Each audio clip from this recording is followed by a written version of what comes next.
गुरुर्ब्रह्मा गुरुर्विष्णुः गुरुर्देवो महेश्वरः गुरुस्साक्षात् परब्रह्म तस्मै श्रीगुरवे नमः। व्यासाय विष्णुरूपाय व्यासरूपाय विष्णवे नमो वै ब्रह्मनिधये वासिष्ठाय नमो नमः। पूजन्तं राम रामेति मधुरं मधुराक्षरम् आरुह्य कविताशाखां वन्दे वाल्मीकिकोकिलम्। श्रुतिस्मृतिपुराणानाम् आलयं करुणालयं नमामि भगवत्पादं शङ्करं लोकशङ्करं। शङ्करं शङ्कराचार्यं केशवं बादरायणं सूत्रभाष्यकृतौ वन्दे भगवन्तौ पुनः पुनः। वागर्धाविव सम्पृक्तौ वागर्धप्रतिपत्तये जगतः पितरौ वन्दे पार्वतीपरमेश्वरौ। सूक्तिं समग्रयितुः स्वयमेव लक्ष्मी श्रीरङ्गराजमहिषी मधुरैकटाक्षैः वैदग्ध्यवर्णगुणगुम्भनगौरवैर्यां कण्डूलकर्णकुहराः कवयोधयन्ति। माणिक्यवीणाम् उपलालयन्तीं मदालसां मञ्जुलवग्विलासां महेन्द्रनीलद्युतिकोमलाङ्गीं मातङ्गकन्यां मनसा स्मरामि। मनोजवं मरुततुल्यवेगं जितेन्द्रियं बुद्धिमतां वरिष्ठं वातात्मजं वानरयूथमुख्यं श्रीरामदूतं शिरसा नमामि। आपदामपहर्तारं दातारं सर्वसम्पदां लोकाभिरामं श्रीरामं भूयो भूयो नमाम्यहम्। हरि ओम। పరమేశ్వర స్వరూపమైన సభకి నమస్కారం. ఈనాడు చాలా పరమ పవిత్రమైనటువంటి రోజు. ఒక్కొక్క నైమిత్తిక తిథి యందు ఒక్కొక్కలా ఉంటుంది. ప్రత్యేకించి రేపటి రోజు ఉదయం వచ్చేటటువంటి తిథి సామాన్యమైనటువంటి తిథి కాదు. మాఘమాసంలో శుక్లపక్షంలో వచ్చేటటువంటి సప్తమిని రథసప్తమి అని పిలుస్తారు. ఎందుకు అలా పిలుస్తారు అంటే దీనికి రెండు కారణాలు చెప్పారు పెద్దలు. దీన్ని నేను చాలా సూక్ష్మంగా మాత్రమే మీకు మనవి చేస్తాను. రేపు ఉదయం నుంచి సూర్యభగవానుడి యొక్క రథం ఉత్తర దిక్కుకు తిరుగుతుంది. దానివల్ల ఏమవుతుందంటే మిగిలినటువంటి గ్రహముల మీద ఉండేటటువంటి సూర్యుని యొక్క వెలుగు, సూర్యుని యొక్క ప్రకాశము కొన్ని గ్రహముల మీద తగ్గుతుంది. ఇంత పరమపుణ్యప్రదమైన ఉత్తరాయణ పుణ్యకాలంలో ఎటువంటి పాపములు చెయ్యకుండా ఉండగలిగేటటువంటి శక్తి మేధస్సుకి దేనివల్ల కలుగుతుంది అంటే, ఈ కాలమునందు చంద్రప్రకాశం చేత జిల్లేడాకు మీద ఉండేటటువంటి నూగులాంటిది రేగుపండు తలకి తగిలి బ్రహ్మస్థానమునందున్న వేడితో అది సంయోగాన్ని చెందితే రాబోయేటటువంటి కాలంలో వడదెబ్బ తగలకుండా కావలసినటువంటి శక్తిని తలపుంజుకుంటుంది, ఓషధీ శక్తిని. రెండు, ఇంత పరమ పవిత్రమైన ఉత్తరాయణ పుణ్యకాలంలో ఎటువంటి పాపకర్మలు చెయ్యకుండా మనిషి రక్షింపబడతాడు. మూడవది ఏమిటి అంటే, మీకు ఇందాక చెప్పానే యావజ్జీవకారాగార శిక్ష పడిన వాడిని 12 సంవత్సరముల తర్వాత వదిలేసినట్టుగా ఈశ్వరుడు ఒక్క మనుష్యుడికే ఒక అనుగ్రహం ఇచ్చాడు. ఇది ఎంత తేలికైన అనుగ్రహం ఇచ్చాడంటే, రేపటి రోజు ఉదయం రథసప్తమి తిథి ఉండగా సమంత్రక స్నానం చెయ్యాలి. మంత్రం లేని స్నానం మీరు చేశారనుకోండి, అది కాకి స్నానం అని పిలుస్తారు. దానివల్ల ప్రయోజనం ఏమి ఉండదు. జిల్లేడాకులు రేగుపళ్ళు తల మీద పెట్టుకుని నేను పోసుకున్నానండి అన్నారనుకోండి, దానికి ఏం ఉపయోగం ఉండదు. సమంత్రకమే చేయవలసి ఉంటుంది స్నానాన్ని. దాన్ని మంత్రస్వరూపాన్ని ఏం చేస్తారంటే అందరికీ అందుబాటులోకి తీసుకురావడం కోసం మంత్రం అంటే అంగన్యాస కరన్యాసాలు ఉండాలి, ఒక ఉపదేశం ఉండాలి. ఇవన్నీ మళ్ళీ అందరికీ ఎలా అందుబాటులోకి వస్తాయి? మళ్ళీ అందరూ దీని ఫలితాన్ని ఎలా పొందుతారు? ఇప్పుడు ఆ మంత్రాన్ని శ్లోక రూపం చేస్తారు, అంటే ఇంకా అనుగ్రహిస్తారు. ఇప్పుడు మీరు ఆ శ్లోకం చెప్పిన తరువాత రేగుపళ్ళు జిల్లేడు పళ్ళు తల మీద పెట్టుకుని అప్పుడు నీళ్లు పోసుకుంటే అవి జారి కింద పడిపోతాయి. అలా పడిపోయి అనుకోండి, 7 జన్మల క్రితం చేసినటువంటి పాపాలని ఆ స్నానంతో తీసేస్తారు. అది ఎప్పుడు ఉంటుంది అంటే ఒక్క రథసప్తమి నాడు మాత్రమే ఇస్తారు ఆ అనుగ్రహాన్ని. అది ఎలా ఎందుకు ఇస్తారు అంటే ఈశ్వరుడి యొక్క అనుగ్రహం అంతే. అవి ప్రశ్నించడానికి ఏం ఉండదు. ఎందుకు ఉండదు అంటే, నేను ఇందాక మీకు అందుకే ఉదాహరణ చెప్పాను. యావజ్జీవిత కారాగార శిక్షని తగ్గిస్తే మీరెవరు అడగడానికి? మీరు నేను అడగడానికి ఏం ఉండదు. వీడు జైల్లో బాగానే ఉన్నాడు అని ఒక ఆయన సర్టిఫికేట్ ఇచ్చాడు, ప్రభుత్వం విడుదల చేసింది, అంతే. ఆయన జనజీవన స్రవంతిలోకి వచ్చేసాడు. అలాగే ఈశ్వరుడి కృప కొన్ని నైమిత్తిక తిథుల యందు ప్రసరణం జరుగుతుంది. ఇప్పుడు భీష్మాష్టమి వస్తుంది. ఆ రోజున మీరు తర్పణ భీష్ముడికి విడిచిపెట్టారనుకోండి, విడిచిపెడితే ఏమవుతుందంటే కొడుకులు లేని వారికి కొడుకు పుడతాడు. అంత గొప్ప తిథి అది. పుత్ర సంతానం కలగకుండా అడ్డుకున్నటువంటి పాపాన్ని తొలగించగలదు. అంత గొప్ప గొప్ప శక్తులు కలిగి ఉంటాయి. దానికోసం పెద్దలు ఏం చేస్తారంటే భవిష్యోత్తర పురాణంలో ఈ విషయాల్ని ప్రస్తావన చేస్తూ దానికి సంబంధించినటువంటి శ్లోకాన్ని ఇచ్చారు. సరే, మనకి తెలుసున్న విషయం ఎలాగో ఉపన్యాసాలు చెప్తున్నాం కదా, మనం నలుగురికి చెప్తే ఎవరు దాని యందు ఆస్తిక్య బుద్ధి ఉందో దాన్ని వారు వినియోగించుకుంటారు అని నేను ఆ శ్లోకాన్ని ఇవాళ రాసుకుని రావడం జరిగింది. ఒక్కసారి మీరు వినండి, రేపు ఆ శ్లోకం చెప్పుకోండి. యజ్జన్మ కృతం పాపం మయా సప్తమ జన్మసు తన్మే రోగంచ శోకంచ మాకరీహంతు సప్తమి ఏతజ్జన్మ కృతం పాపం యచ్చ జన్మాంతరార్జితం మనోవాక్కాయజం యచ్చ జ్ఞాతా జ్ఞేతే చ యే పునః ఇతి సప్తవిధం పాపం స్నానాన్నే సప్తసప్తికే సప్తవ్యాధి సమాయుక్తం హరమాకరి సప్తమి. 7 జన్మలలో 7 రకాలుగా చేసినటువంటి పాపముల వలన నేను పొందబోతున్నటువంటి 7 రకములైన భయంకర వ్యాధులు ఏ ఉన్నాయో వాటితో సహా ఓ సప్తమి, నేను ఈరోజు ఉదయం చేస్తున్నటువంటి ఈ స్నానము చేత ఆ దురితము తొలగుగాక అని సంకల్పం చేసి ఎవరు స్నానం చేస్తారో వారికి ఆ పాపాన్ని తొలగిస్తారు. కాబట్టి ఇప్పుడు నేను చదివిన శ్లోకాన్ని రేపు మీ అందరూ చదువుకుని చక్కగా స్నానము చేయుదురుగాక. చక్కగా సమంత్రకంగా స్నానం చేయండి, దానివల్ల ఈశ్వరుడు యొక్క అనుగ్రహాన్ని పొందండి. ఆదిత్య హృదయం చదివితే, లోకంలో ఉన్న వాళ్ళందరూ ఆదిత్య హృదయాన్ని చదివితే వానలు పడకపోవడం అన్నది ఉండదు. అపాం మిత్రో, ఆయన నీటికి మిత్రుడు, అందుకే నీటిని వర్షింపచేస్తాడు. మళ్ళీ అపాం మిత్రో వింధ్య వీధి ప్లవంగమహ, ఆ వింధ్య వీధి ఆకాశ వీధిలో తిరుగుతూ ఉంటాడు. బ్రహ్మేశానాచ్యుతేశాయ సూర్యాయ ఆదిత్యవర్చసే, అన్ని ఆయన అయి ఉంటాడు. ఇందుచేత ఆయన సృష్టిస్తాడు. ఆయన లేకపోతే సృష్టి లేదు. మీకు అందుకే చిన్నప్పుడు సైన్స్ లోకమంతా పరిడవిల్లుతోందంటే కారణం సూర్య భగవానుడే, ప్రత్యక్షమైనటువంటి దైవం.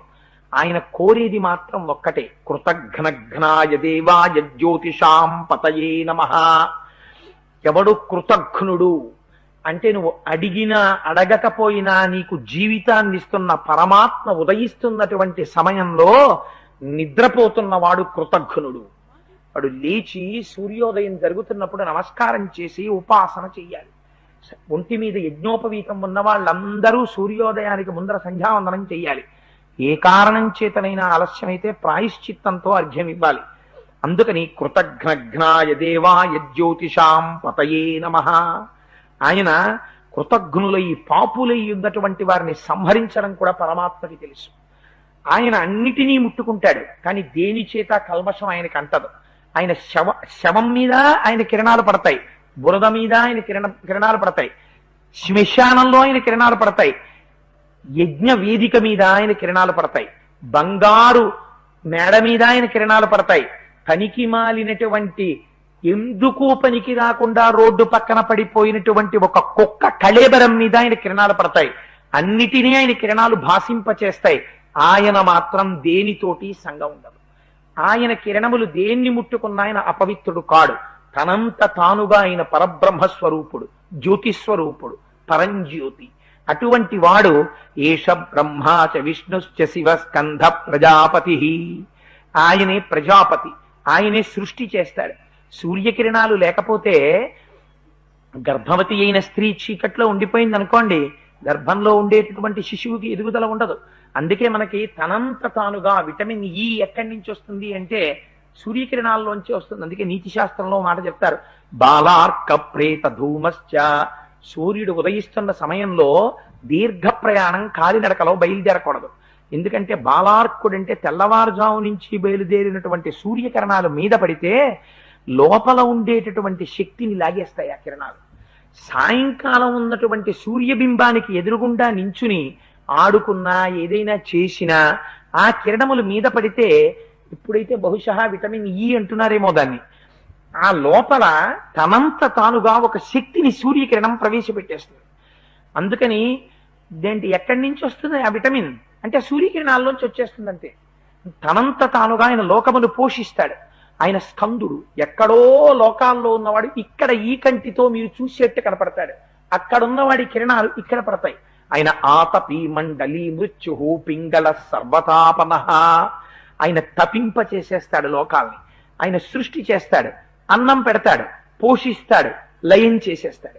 ఆయన చెయ్యనిది ఉండదు, అన్నీ ఆయన చేతే జరిగిపోతుంటాయి. ఎందుకని శంకర భగవత్పాదులు అంటారు, ప్రత్యాయాంతి గతాహ పునర్న దివసాహ కాలో జగద్దక్షక. కాలస్వరూపుడై తినేస్తుంటాడు లోకాన్నంతటిని. ఎందుకని? సూర్యోదయ సూర్యాస్తమయాల చేత రోజులు వెళ్ళిపోతుంటాయి.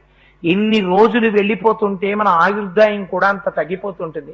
అందుకని సూర్యోదయ సూర్యాస్తమయాల్లో కాలస్వరూపుడై జీవుల యొక్క ఆయుర్దాయాన్ని గ్రసిస్తుంటాడు. మార్తాండ, ఆయనే మధ్యందిన మార్తాండుడై ఆకాశ మార్గంలో నిలబడతాడు.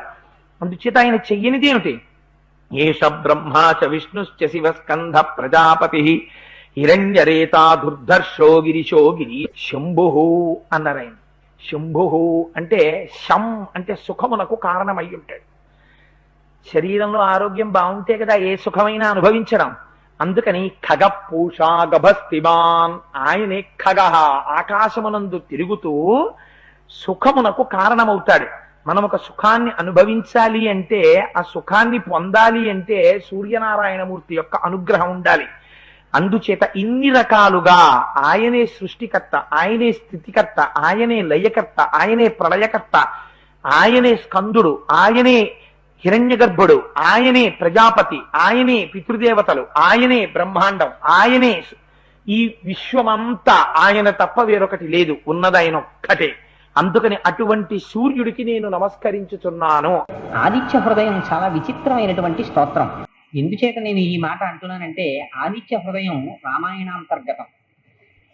రామాయణంలో స్తోత్రాలు లేవు, ఆ స్తోత్రములు ఉండవు. ఎందుచేత అంటే అసలు రామాయణమే ఒక పెద్ద స్తోత్రం. శ్రీ మహామంత్రానికి ఉండేటటువంటి 24,000 శ్లోకాలతో శ్రీమద్ రామాయణం వచ్చింది. అందుకని అదే ఒక సుదీర్ఘమైనటువంటి స్తోత్రం. మళ్ళీ ఆ స్తోత్రంలో అంతర్గతంగా మళ్ళీ స్తోత్రములు ఉండవలసినటువంటి అవసరాన్ని బహుశः వాల్మీకి మహర్షి అవసరం లేదనుకున్నారేమో. అందుచేత రామాయణాంతర్గతమైనటువంటి స్తోత్రములు తక్కువ, లేదా ఇంచుమించుగా లేవని చెప్పవచ్చు. కానీ ప్రత్యేకించి ఆదిత్య హృదయం యుద్ధకాండలో చెప్పబడింది. ఈ చెప్పబడినటువంటి ఆదిత్య హృదయం చాలా విశేషమైనటువంటి శక్తిని సంతరించుకున్నటువంటి స్తోత్రం. మనకి యుద్ధ భూమిలో పుట్టినటువంటివి 2 ఉన్నాయి. ఒకటి మహాభారతంలో భగవద్గీత పుట్టింది యుద్ధ భూమిలో. మళ్ళీ రామాయణంలో యుద్ధ భూమిలో పుట్టింది ఆదిత్య హృదయం. భగవద్గీత ప్రస్థానత్రయంలో ఒకటైంది. ఉపనిషత్తులు, బ్రహ్మసూత్రములు, భగవద్గీత, ఈ 3 ప్రస్థానత్రయం అంటారు.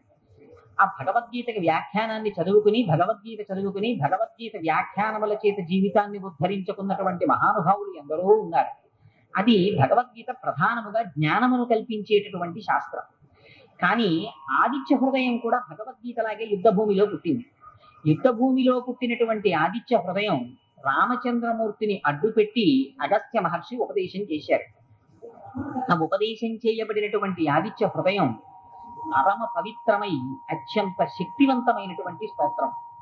ఎందుచేత అంత శక్తిని సంతరించుకున్నది అంటే, మనకి యజుర్వేదంలో రుద్రాధ్యాయం అని ఒకటి ఉంది. అసలు చంద్రశేఖర పరమాచార్యుల వారైతే ఆ యజుర్వేదానికి నీలిబంతి అని వర్ణించారు రుద్రాధ్యాయాన్ని. రుద్రాధ్యాయంలో మళ్ళీ 2 భాగాలు ఉంటాయి, నమకము, చమకము అని. ఇప్పటిదాకా మీరు వినే ఉంటారు. ఇక్కడ కూర్చుని వేద పండితులు ఆ నమక చమకాలని ఇక్కడ పారాయణ చేశారు. చేసినప్పుడు పరమేశ్వరుని యొక్క స్తోత్రంలో ముందు చమక భాగం ఉంటుంది, ఆ తర్వాత నమక భాగం ఉంటుంది. అలాగే ఆదిత్య హృదయానికి కూడా వేదంలో ఉండేటటువంటి స్వరమునకు సంబంధించిన ప్రతిపత్తిని కల్పించడం కోసం, అటువంటి శబ్ద ప్రామాణ్యాన్ని తీసుకురావడం కోసం వాల్మీకి మహర్షి చేసినటువంటి గొప్ప ప్రయోగం.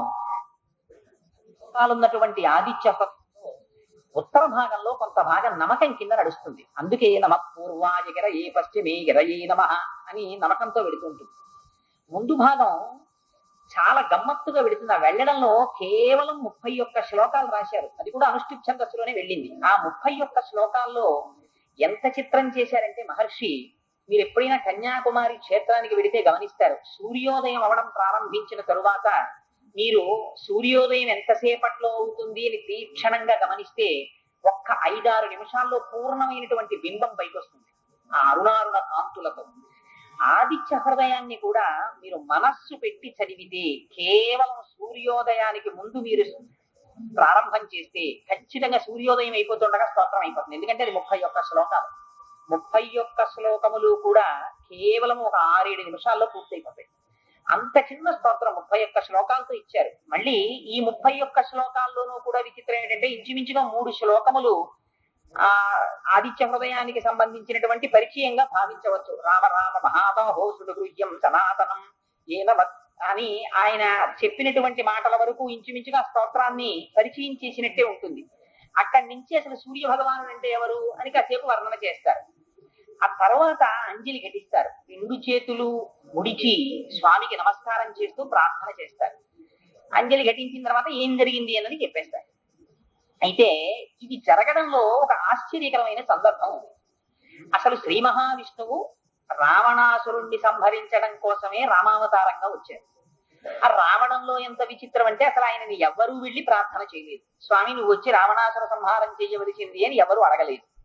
కేవలముగా ఆ దశరథ మహారాజు గారు చేస్తున్నటువంటి యజ్ఞవాటికలో కూర్చున్నటువంటి వాళ్ళందరూ రావణాసురుడు పెడుతున్నటువంటి కష్టాల్ని ముచ్చటించుకుంటున్నారు.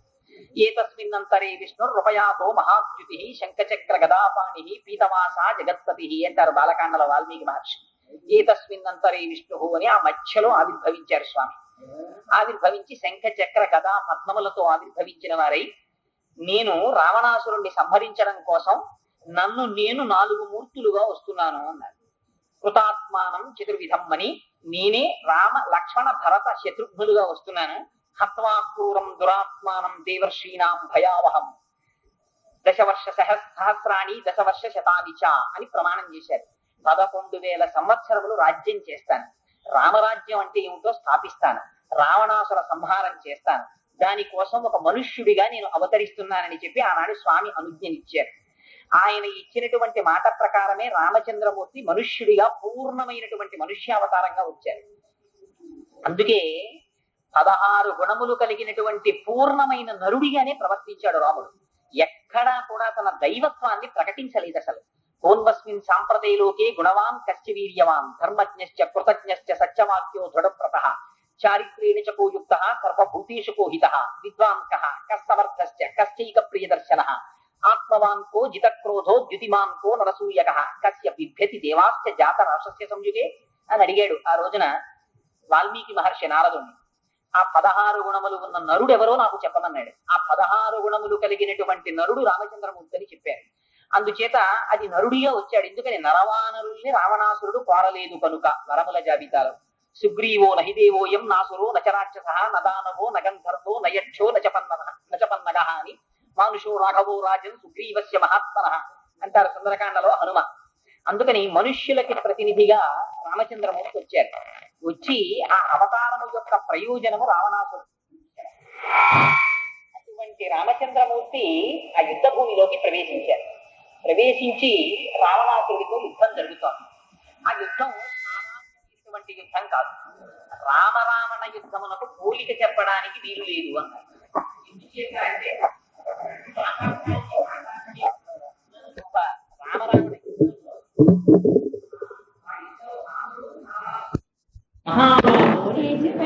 ఏమిటిటా మహాబాహువులు అంటే ఆ శ్రీ మహావిష్ణువు యొక్క బాహువులు ఈ సమస్త భూమండలాన్ని రక్షిస్తారు. భూమండలాన్ని 14 భువనములను రక్షిస్తారు. అలా రక్షించేటటువంటి బాహువులు కలిగినటువంటి వాడు స్వామి. కానీ ఆయనకి ప్రతిద్వంద్వి అయినటువంటి రావణాసురుడికో 10 తలకాయలు ఉన్నాయి, 20 చేతులు. 20 చేతులు ఉన్నవాడైనా 10 తలకాయలు ఉన్నవాడైనా ఆయన నిశాచం. రాత్రిపూట ఉత్సాహాన్ని పొందుతాడు. కానీ నువ్వు ప్రత్యేకించి రావణ సంహారము కోసమని వచ్చినటువంటి వాడు. అందుకని ఈ చేతులు శ్రీమన్నారాయణుడి యొక్క బాహువుల బాహువు. ఈ బాహువుల చేత రావణాసురుడు నిగ్రహింపబడాలి. ఈ సమస్తమైనటువంటి జగత్తు రక్షింపబడాలి. అటువంటి బాహువులు కలిగిన వాడ దేని కొరకు ఇంత తాత్సారం చేస్తున్నావు? ఎందుకని రావణాసురుడిని నువ్వు మట్టు పెట్టడం లేదు? అందుకని బలవీర్యాన్ని పుంజుకో. నువ్వు కొద్దిగా అలసటకి గురి అయి ఉన్నావు. ఎందుకని బాలకాండలో విశ్వామిత్ర మహర్షి రామచంద్రమూర్తికి బల అతిబల అనేటటువంటి విద్యల్ని ఉపదేశం చేశారు. వాటి వల్ల నశ్రమో నజ్వరో నాతేన రూపస్య విపర్యయ. అసలు నీకు శ్రమ కలగదు, అలసట ఉండదు, వాతం ఏర్పడదు, జ్వరం ఏర్పడదు, బాధ కలగదు, ఆకలి వెయ్యదు, దాహం వెయ్యదని వరాలు ఇచ్చారు. ఆ విద్యలు ఉపాసన అంతటి రామచంద్రమూర్తి కూడా ఇవాళ అలిసినటువంటి స్థితిలో ఆయనలో ఉత్సాహాన్ని ప్రేరేపించి ఆ యుద్ధంలో విజయాన్ని పొందించగలిగినటువంటి స్తోత్రాన్ని ఉపదేశం చేయాలి. అందుకని ఆ స్తోత్రాన్ని ఉపదేశం చేస్తున్నారు. ఈ ఈ స్తోత్రానికి మహర్షి పెట్టుకున్న పేరు శృణుద్రుభ్యం సనాతన. ఇది ఈ స్తోత్రం నేను చెప్పేది ఆదిత్య. ఆదిత్యుడు అంటే ఎవరు? అదితి పుత్రుడైనటువంటి సూర్య భగవాన్. సూర్యుడు అనకూడదా? సూర్యుడి స్తోత్రం అనకూడదా? అనలేదు. ఆదిత్య ఉదయం. ఇది భారతీయ సాంప్రదాయం. భారతీయ సాంప్రదాయంలో ఎండని ఎండగా చూడదు, వానని వానగా చూడదు, నీటిని నీటిగా చూడదు, భూమిని భూమిగా చూడదు, సూర్యుడిని సూర్యుడిగా చూడదు, చంద్రుడిని చంద్రుడిగా చూడదు. ప్రతిదాని లోపల ఉన్నటువంటి శక్తిని ఉపాసన చేస్తారు. ఇది భారతీయ సాంప్రదాయం. వర్షాన్ని, అది కేవల వర్షం, ఆ వర్షాంతర్గతమై పంటలు పండించగలిగినటువంటి శక్తికి ఆరాధన చేస్తారు. వర్షాంతర్గతమై దాహమును తీర్చగలిగినటువంటి శక్తిని ఆరాధన చేస్తారు. భూమిని భూమిగా చూడరు.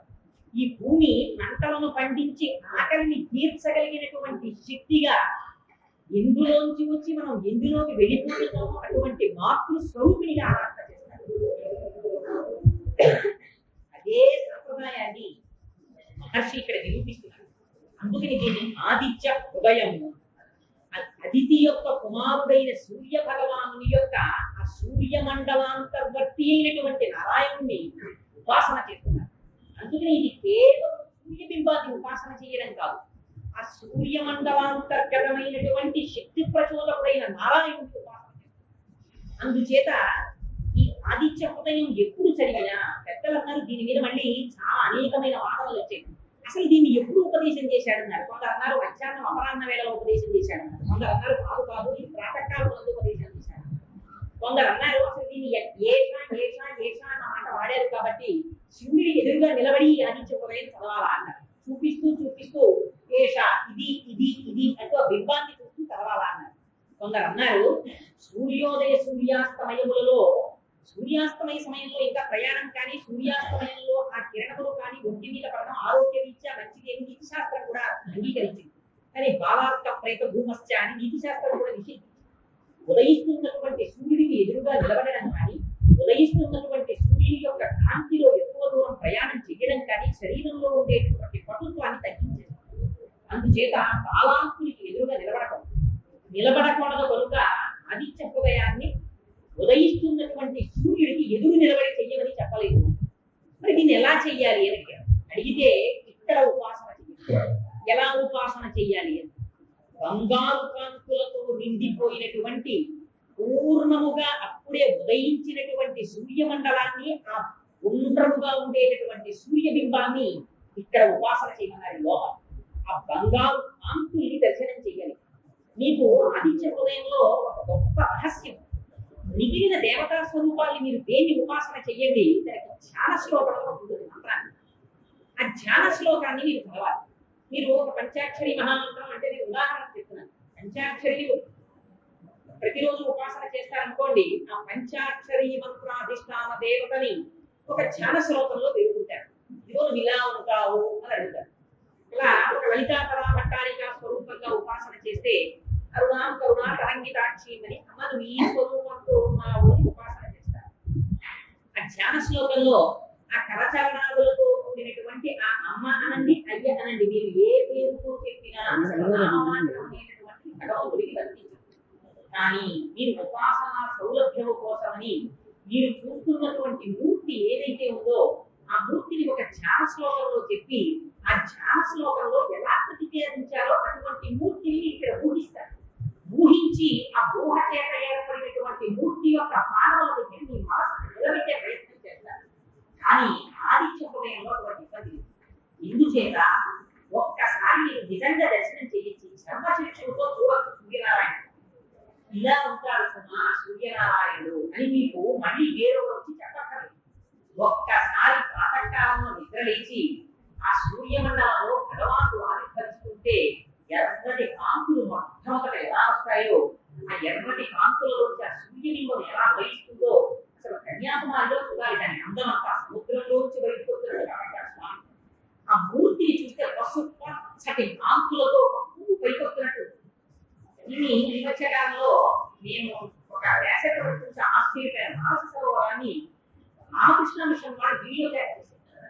ఆ వీడియోగ్రాఫ్ చేసినప్పుడు చూస్తే వెండి కొండలా ఉంటుంది, తెల్లగా ఉంటుంది. ఆ సరోవరంలో సూర్యోదయ సమయంలో ఆ పసుపు పచ్చని కిరణాలు పడితే ఇంత తెలుపు లేదు. అంత బంగారు ఉంటాయి. పసుపు పచ్చగా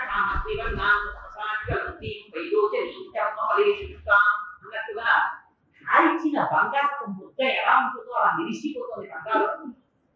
నేను ఇది చూసి అంటే అబ్బాయి అన్నాడు, మీరు అనుకుంటారు కదా స్ఫటికలింగం ఏ పువ్వు పెడితే ఆ రంగు ఆ స్ఫటికం పొందుతుంది ఆ మాత్రం ప్రకృతి ఎలా మారుతుంది అనుకుంటారు కదా. ప్రకృతి చేత సాధారణటువంటి ప్రకృతి విడదీయలేని సంబంధం ఆ బంగారు రంగు కలిగిన కైలాసంలో గోచరించడం లేదా చేత అలా బంగారు రంగులో కనపడుతుంది కైలాస పర్వం. అలా ఇక్కడ పరమాత్మ సూర్య భగవానుడు కూడా ఉదయించేటప్పుడు బంగారు రంగులో. రామకృష్ణ విషయం వాళ్ళు మీరు ఎవరైతే పుస్తకం ఉంటే చాలా నిజంగా పరమ ప్రయోజనం చేసేవాళ్ళు. ఆదిత్య హృదయం చిన్న పుస్తకం చేశారు. ఎవరికైనా లేకపోతే చూపిస్తారు. అది బయటికి వెళ్ళి చూడవలసిన అవసరం కూడా లేకుండా ఆదిత్య హృదయం మనసు నిలబడడానికి ఇప్పుడు ఎలా ఫోటోగ్రాఫ్ చేశారో కానీ ఆదిత్య హృదయంలో ఎలా ప్రతిపాదింపబడ్డారో అటువంటి మూర్తిని అక్కడికి వేశారు. కరెక్ట్ బంగారు రంగులో ప్రకాశిస్తున్నటువంటి ఆ బాలాసుని వేశారు. అటువంటి సూర్యనారాయణమూర్తిని ఉపాసన చేశారు. ఆ ఉపాసన చేసినప్పుడు ఆయన గురించి మనస్సు నిలబడడం ఆదిత్య హృదయంలో చాలా విషయం కాదు. ఇది ఊహించారు. ఎక్కడో వినాలి కోరిగా ఉంటుందా ఈ స్వరూపం అనుకోవాలి. అది అప్పుడు ఆ ప్రార్థనా శ్లోకం చెయ్యాలి. ఆ ధ్యాన శ్లోకంలో మీ మనస్సు నిలబడితే అప్పుడు ఆ స్వరూపం దగ్గర ఈ శిరస్సు వస్తారు. కానీ సూర్యుడి దగ్గరికి వచ్చేటప్పుడు మీకు ఒకటి పరిచయం చేయగల రోజు సూర్యుడి ఉంటారు. అదిగో అటువంటి సూర్యుడి గురించి చెప్తూ ఆయన అంటారు, ఇదిగోనయ రామరామ మహాబాహో సూర్యుడు సనాతనం ఏల సర్వా నరీ వర్ష సమరే దీక్షిసి. ఆ పిల్లలను అందరూ చూడండి. వాల్మీకి మహర్షి వర్ష అని పిలిచారు. వర్ష అని ఎవరిని పిలుస్తారు? సాధారణంగా కొడుకుని పిలుస్తారు. కొడుకుని పిలిచేటప్పుడు రే వర్షాలు కలరా అంటుంటారు. శిష్యుడిని గురించి పిలుస్తాడు. మళ్ళీ తండ్రి, అందుకే తండ్రిని మించినటువంటి గురువు లేడు శాస్త్రం. తండ్రి ఉన్నాడా? అన్ని విద్యలు ఉన్నాయి. తండ్రి లేడా? వాడికి విద్య యొక్క గతిలో కొంచెం తేడా. ఇంట్లో లేదు. ఆ గతి చూపించగలిగిన వాడిని కోల్పోయారు జన్మ జన్మాంతరం.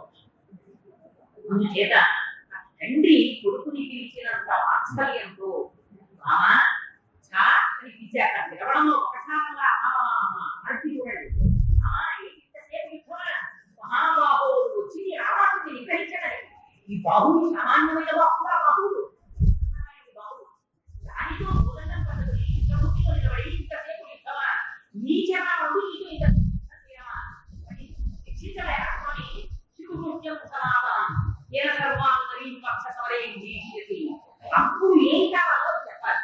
అయ్యా అమ్మాయి చదువు రాలేదండి, ఏదైనా అర్థంతే ఎదురో ఏదైనా అర్థంతే ఎదురో మీ ఇంటి తిరిగినంత కాలం ఊరిని వాళ్ళ అబ్బాయి ఏదో అదృష్టంగా పిహెచ్డీ చేసుకుంటే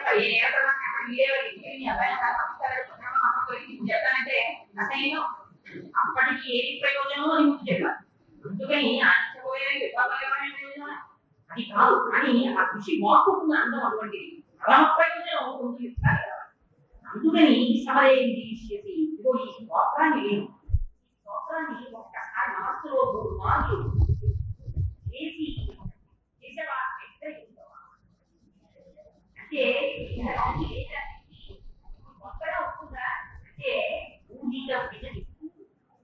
ఆ బూది తప్పినటువంటి నిప్పుడి పైన బూది ఉంది. అందుచేత నిప్పు అని వేయడం లేదు. ఆ స్తోత్రం ఒక్కసారి చదవగానే ఇక్కడే ఉంది శక్తి. ఆ శక్తి విస్ఫోటం, ఆ శక్తి ఆవిర్భవిస్తుంది. ఆ శక్తి ఆవిర్భవించడానికి కావలసిన కారకాన్ని ఉపదేశం చేస్తున్నారు వాల్మీకి మహర్షి స్తోత్రంలో. అందుకని సమరే చేసి యుద్ధాన్ని చేస్తారు. అంటే ఒకసారి రామా అంటే ఆత్మీయంలో కొడుకు ఏదో తెలుసుకోవాలనుకుంటున్నారు. తండ్రికి తెలుసు అని కొడుకు చెప్పాలి. గురే క్షమకాయ అని 2 మాటలు చూస్తారు. ఆ పిలవడంలో అరే నీ తండ్రి పిలిచినంత ఆప్యాయంగా పిలవడం మహాబాహు ఎవరికైనా జ్ఞానం చేసుకుని పెడుతున్నప్పుడు విష్ణు శాపం పట్టుకుని ఎదురొచ్చినటువంటి ఆ అవసరానికి నిగ్రహించి విష్ణు శాపాన్ని చెప్పబుతున్నటువంటి వాడు పరశురాముడంతటి వాణ్ణి గ్రహించినటువంటి రాముడు. అంత చేత యుద్ధమాను ఉన్నటువంటి రాముడిగా ఉన్నవాడు రామ మహాబాహో. ఇది నేను చెప్పడం లేదు, పెద్దలైన వారు ఋషులైన వారు ఏదైనా ఉపదేశం చేసేటప్పుడు ఏమైనా మాటలు చెప్పేటప్పుడు ఇదంతా నాకు తెలిసింది, నేను సంపాదించానని అని చెప్పరు. మీ పెద్దలు వండారు, మీరు వడ్డిస్తున్నారు. ఆ వినయం లేకపోతే అందుకని ఇది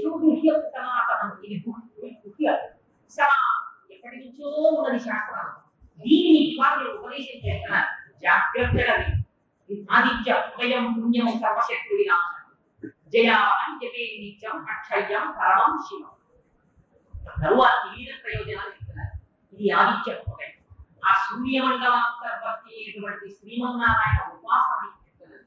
దీనికి క్రతువు అక్కర్లేదు, ఒక్కసారి నిలబడి ఎక్కడ చెప్తావు నీకేం బెంగలేదు. చిత్రంలో చెప్పారు, అడవిలోకి వెళ్ళిపోతుంది. నీకు పైరు పూలు కలుగుతుందో స్నానం చేసుకుంటావా, అప్పుడు లేకపోతే బాధ్య చెట్టు ఉంటుందా అంటలేదు. నీకు పైరు నువ్వు అడవిలో ఉన్నావు, అప్పుడు ఒక్కసారి ఇక్కడ కలుసుకో. ఆ ఉదయిస్తున్నటువంటి సూర్యబింబాన్ని కలుసుకో. కలుసుకుని రశ్మినంతం సముద్యంతం దేవాంతం అని ప్రార్థన చేయి. అంటే ఆ నమ్మకం చెప్పి స్తోత్రం పూర్తి అంటే ఇక్కడి నుంచి విస్ఫోటం అయిపోతుంది. ఆవహిస్తున్న శక్తిని తెలియకుండానే నియోజక వైపు. అందుకని దీనికి మార్గం చెప్తున్నది మహర్షి. అందుకని ఆదిత్య హృదయం పుణ్యం శత్రు వినాశనం. ఆ మాట కూడా చెప్తున్నాను. ఎంతమంది ఉన్నారు శత్రువులు అక్కడ? ఉన్న ప్రధానమైన శత్రువు రాముడే. నేను వాళ్ళు నికరింపబడ్డారు. మరి సర్వశత్రు వినాశనం ఏమిటి అంటే ఆదిత్య హృదయం చదివినటువంటి వారికి తెలిపేటటువంటి పరమ ప్రయోజనం కేవలం శత్రువుని సంహరించడానికి ఆదిత్య హృదయాన్ని ఏదో అప్పటికలు చేసినట్టు చేయడానికి కాదు.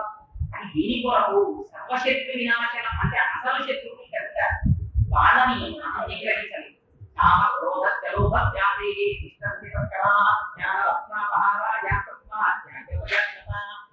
ఆదిత్య హృదయాన్ని ఎవరు చదువుతున్నారో వాళ్ళకి ఇక్కడే ఉండేటటువంటి అంతర్గత శత్రువుల్ని ఓడించి పరమాత్మని పొందగలిగినటువంటి జ్ఞానాన్ని కొడుతుంది. అందుకని ఆదిత్య హృదయం పుణ్యం సర్వశత్రు వినాశనం. ఏన సర్వా నరీంపతి. ఆ ఆదిత్య హృదయం పుణ్యం సర్వశత్రు వినాశనం జయామహం జపే నిత్యం. ఇది జయాన్ని. జయం ఎంతటి జయాన్నైనా ఇచ్చేస్తుంది. ఇంద్రియముల మీద జయం దగ్గర నుంచి మీరు ఏ జయం కోరుకుంటే అటువంటి జయాన్ని ఆదిత్య హృదయం ఇచ్చేస్తుంది.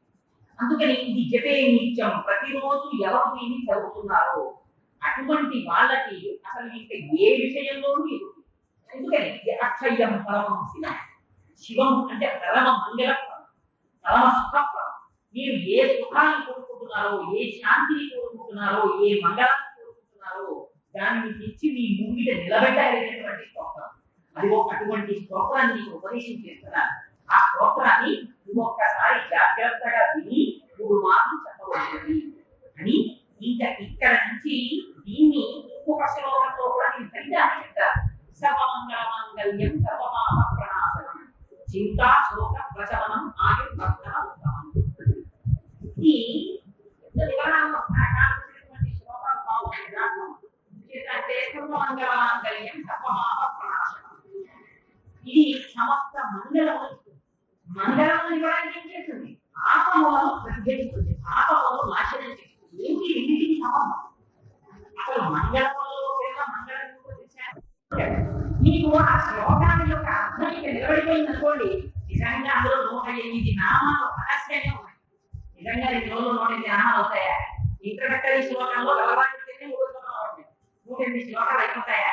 అయిపోతాయి కాదు. అంటే అందులో ఉన్న సూత్రం అర్థమైతే చాలు. ఒక ఆనందం ఏర్పడిపోతుంది జీవితం. ఆ సూర్యుడిని చూస్తే చాలు, కానీ ఆ వెలుగును చూస్తే చాలు. ఎస్, ఇది నా జీవితానికి ఈ వెలుగులతో, ఈ సూర్యుడితో, ఈ చంద్రుడితో, ఈ నక్షత్రాలతో, ఈ గ్రహాలతో. అందుకే ఆయన నక్షత్ర గ్రహతారాన అని నక్షత్రములతో, గ్రహములతో, తారకలతో, పితృదేవులతో, బ్రహ్మతో, విష్ణుతో, శివుడితో, కుమారస్వామితో వీరు వారి అందరినీ తీసుకుని సూర్యుడిలో పెట్టి అనుబంధం ఇచ్చేశారు. అది గొప్ప ప్రయోగం కలియుగంలో. ఇది ఎక్కడైనా ఒక్కసారి ఈయన మా శ్రీమన్నారాయణ, ఈయన మా స్వామి, ఇదిగో ఈయన వల్ల నేను బతుకుతున్నాను అని హస్తస్థానం అనుకుంటున్నారు అనుకోండి. హస్తస్థానం మీరు పూర్తి చేసేస్తున్నట్టే. అనుబంధం కోసం ఇది పాపాన్ని తీసేస్తుంది. అందుకని సర్వమంగళమాంగళ్యం సర్వపాప ప్రణాశనం. అన్నింటికన్నా చాలా ఆశ్చర్యకరమైన స్టేట్మెంట్ ఏమిటో తెలుసండి? సూర్యనారాయణమూర్తి దర్శనానికి గుడికి వెళ్తున్నానంటే అన్నా కూడా ఆశ్చర్యకరమైన ఇంకోటి ఏంటంటే ప్రతిష్ఠ ఎందుకు చేస్తున్నారా? సూర్యనారాయణమూర్తిని ఈ కంటితో మీరు మార్తాండుడిగా చూడలేరు, చెందిన మార్తాండు ప్రసన్నుడిగా ఇక్కడ చూడాలి. పైగా ఆయన రథం మీద కూర్చి వెళ్తుండగా మీరు చూడలేరు, బింబాన్ని చూస్తారు. అలా చూడడానికి కానీ అదిగో మీరు ఆ సూర్యనారాయణమూర్తి యొక్క గుణములను అనుభవించడానికి కావలసినటువంటి గొప్ప సౌకర్యం అది చదువు అందిస్తోంది. ఇదిగో ఈ లోపల ఉన్నటువంటి ఈ స్పృహని అర్థం కానప్పుడు ఎన్ని మాటలు వారి చదువు జరిగినా కానీ పెద్ద అనుబంధాన్ని ఏర్పడదు. రశ్మినంతం సౌజ్యంతం దేవాస్వరం రశ్మినంతం జనాడు సౌజ్యంతం లోకాన్ని ప్రవర్తింపజేయవాడు భాస్కరం కాంతి కలిగినవాడు భువనేశ్వరం భువనోదరపతి అన్ని పక్కన చెప్పేసి అనుకోండి. ఓహో ఇలా ఏం చెప్పేది మనకి ఎదురుగా వస్తాయి. లోకాన్ని ప్రవర్తింపజేసేవాడు ఏం చెప్పలేదు, సూర్యోదయం పని చేసుకోవాలి అని అనుకుంటూ వెళ్ళిపోతాడు. అంతే కదా. దీన్ని మీరు ఎన్ని మాటలు జరిగితే మీకు పెద్ద అనుబంధం ఏర్పడిపోతుందో చెప్పండి. అనుబంధం దానిలో మీకు అనుబంధం ఉండాలి. అనుబంధం ఏర్పాటు చేసుకోవాలి. దానికి ప్రాతిపదిక ఎందుకు ఈ కారణం అంటే అక్కడ యుద్ధంలో ఇదేం కోసమే కాదు, సర్వమంగళ మాంగళ్యం అన్ని మంగళంలో ఇందువల్ల సర్వపాప ప్రణాశనం. అసలు మంగళం పొందడానికి అడ్డు మీ పాపం ప్రతిబంధకంగా వస్తుందా? పాపాన్ని చూసి పొద్దున్ని మీరు ఒక్కసారిగా నమస్కరిస్తే మీ బుద్ధిలో ప్రచోదనం ప్రవేశిస్తారు. ఇంకొక 10 నిమిషాల్లో వాడు వచ్చేస్తాడు ప్రతిబంధకంగా. ఒకసారి గుడికి వెళ్ళి వచ్చేసి పేపర్ చదువుదాం అని దేవాలయానికి వెళ్ళి వచ్చి పేపర్ తీస్తాడు చూద్దాం. ఇబ్బంది ఏం లేదు, దేవాలయ దర్శనం అయితే ఇక్కడ ప్రచోదనం మారు. అది ఆ సూర్యుడిలోంచి వస్తుంటుంది ఆ ప్రచోదనం. ఆ సూర్యుడి కిరణాలు పడగానే అంటే దీని మీద నేను భవన్స్ జన్మలో చాలా ఆర్టికల్ చదివాను. మార్చకపోయే అందులో ఆయన ఎంత దూరం వ్యాఖ్యానం చేశారంటే హిప్టిక్ నర్వ్ వరకు ఉంటుంది హ్యూమన్ బాడీ. దానికి స్టిమ్యులేట్ అవుతుంది, అంటే ప్రేరణ పొందేటటువంటి స్థితి ఆ నర్వ్ ఉంటుంది. ఆ నర్వ్ అది శాసిస్తుంది మన జీవితాన్ని. అది పొందేటటువంటి ఉత్తేజమే నిర్ణయాల యొక్క స్థాయి మారుతుంది. ఇద్దరు వ్యాపారం చేసుకుంటారు. ఒకడు ఒక నిర్ణయం తీసుకుంటాడు, కోర్టు వేస్తాడు. ఒకడు ఇంకొక నిర్ణయం తీసుకుంటాడు, మర్నాడు మీ ఆస్తి పెట్టుకెళ్ళి 2 రోజులు. ఈ నిర్ణయం చేయడంలో తేడా ఎక్కడ వస్తుంది అంటే ఈ నరం ఉత్తేజం పొందడంలో ఉంటుంది. ఇది ఎక్కడి నుంచి పొందుతుందో తెలుసా అంటే సూర్యకిరణాల నుంచి పొందుతుంది. దీనికైనా ఒక తేలిక మార్గం చెప్పాడు. ఎలా పొందుతుంది అని మీరు అనుకుంటున్నారేమో, నాడీ మండలానికి తుమ్మ ఉంటుంది. మీరు తుమ్మేశారు అనుకోండి, తుమ్మొస్తాడు అనుకోండి, అంతకన్నా పెద్ద చర్చి కొట్టేది చాలా తుమ్మ వచ్చినాక మన దగ్గర అనుకోండి, ఒక్కసారి బయటకు వచ్చి చూడండి స్టిమ్యులేట్ చేస్తుంది సూర్యకిరణం. సరే ఒక్కదానికి ఆ శక్తి ఉంటుంది. నాడీ మండలం మీద ప్రసారం మహా అటువంటి సూర్యకిరణం ప్రచోదనం చేస్తుంది జ్ఞానాన్ని. అందుకే సూర్యమండలాంతర్వర్తినిగా గాయత్రి మాతని బుద్ధి ప్రచోదనం అడుగుతారు మతంలో. కావలసింది అలా నా బుద్ధిని ప్రచోదనం చేయి, బుద్ధిని ప్రచోదనం చేయి. ఆ బుద్ధి ప్రచోదనం పొందిందా వెళ్ళవలసిన చోటు. అందుకని సర్వమంగళ మాంగళ్యం సర్వపాప ప్రణాశనం. అటువంటి స్తోత్రాన్ని చదివితే ఏమవుతుంటే చింత శోక ఉపశమనం ఆయుర్వర్ధన ఉత్తమం. ఏమిటి రెండింటికి సంబంధం? ఆయువు వృద్ధి పొందుతుంది. ఆయువు అంటే కేవలముగా శరీరం బ్రతికుండడం కాదు. శరీరం బ్రతికుండడమే అభిప్రాయం అయితే హోమాలో ఉండిపోయేవాడు కూడా అభిప్రాయంతో ఆయువు కావాల్సింది అది కాదుగా. ఈ ఆయువుని పడగొట్టేది ఏమిటో తెలుసండి? మనకి భగవంతుడు ఈనాడు బ్రతుకుతా అని ఉండదు. ఇది పరమజన్మ శాస్త్రం అలాగే మాట్లాడు. వీడు 72 సంవత్సరాలు 23 రోజులు అయినా ఏం రాయిడయ్య ఆయన ఇన్ని శ్వాసలని రాస్తారు.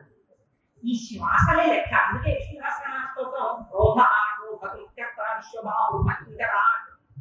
దీన్ని తేలిగ్గా చెప్పేశారు కదా వాళ్ళు. తన కోపమే, తన శక్తులు, తన శాంతమే, తనకు రక్షదయ చుట్టం భావమై. వీడికి కోపం అస్తమానం వచ్చిందనుకోండి ఏమవుతాడు? ఆవిష్పెట్టుకుంటాడు. ఎక్కువ ఊపిరి ఎక్కువ తీసేస్తే వీడి కౌంట్ తగ్గిపోతుంది, నాలుగు తగ్గిపోతుంది. పైగా లోపల ఉన్నటువంటి నాడీ మండలము, హృదయము, ఊపిరితిత్తులు మొదలైనవి తొందరగా దెబ్బతింటాయి. దెబ్బతిని డాక్టర్ చెప్పేస్తాడు.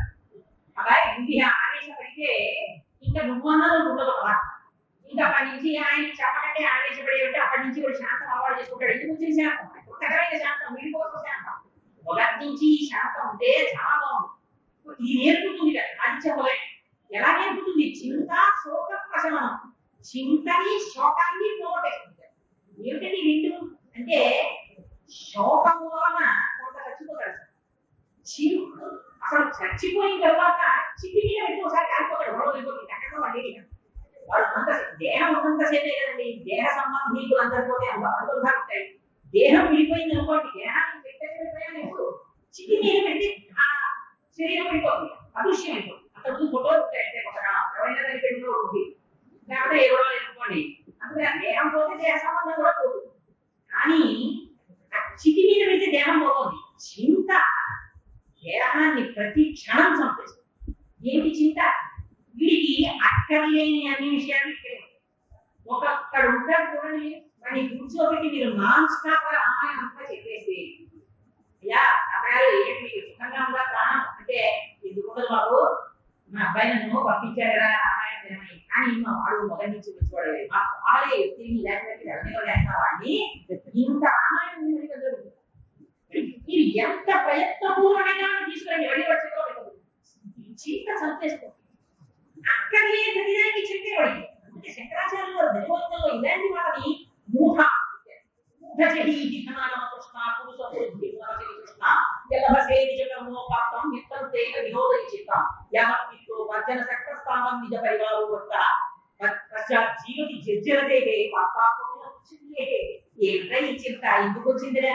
వాగస్తావ క్రీడాసక్తావ వస్తావ కరుణీ సక్తావ ఉద్ధస్తావ చింత. వృద్ధాప్యంలో చంపేసేది చింత. ఏమిటండి చింత? అక్కడ లేని అన్ని విషయాలు వాడి కొడుకు ఎలా ఉన్నాడు, ఈ కొడుకు దగ్గరికి వస్తాడు, ఆ కొడుకు దగ్గరికి మాట్లాడతాడు, ఆ కొడుకు దగ్గరికి వెళ్ళిపోయి ఆ కొడుకు గురించి ఏమంటే గొడవలేదు.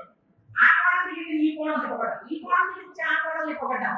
అదే చిన్నకోడలు అయితే తెల్లారి లేచేటప్పుడు ముద్దు చేస్తుంది, పెద్ద కోడలు మాకు చివుకున్నాను పోయి ఇక్కడ చిన్నకోడల దగ్గరికి వెళ్ళి అమ్మ పొద్దున్నే ముఖ్యంగా గొడవలేదు. చిన్నకోడల దగ్గరికి వెళ్ళి ఈ ముగ్గులు ఈ వ్యవహారాలు ఇవి కాదు, నాకు ఎప్పుడు నా అబ్బాయి జాగ్రత్తగా చూసుకుంటుందండి నా పెద్ద కోడలు ఆ చివుకున్నాడు.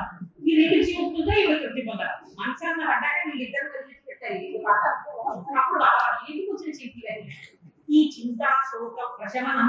ఈ చింతని శోకాన్ని పోగొట్టుతారు. ఉన్నది ఏదో పోయింది పోయింది పోయిందే నేర్చుకుంటాడు. రావాల్సింది ఏదో రాజేమో రాజేమో రాజేమో నేర్చుకుంటారు.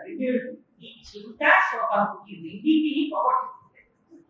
ఇవి రెండు పోయే ఎక్కువండి. ఎందుకంటే ఎప్పుడు ఆనందంగా ఉంటారు. ఆనందంగా ఉంటే ఏమవుతుంది? ఊపిరిని మెల్లగా తీస్తారు. తీస్తే ఏమవుతుంది? ధనోత్తమం ఈ ఆయుర్దానికి దీనికి ఖచ్చితంగా వ్యతిరేకమైన స్థితిలో అవపడుతుంది.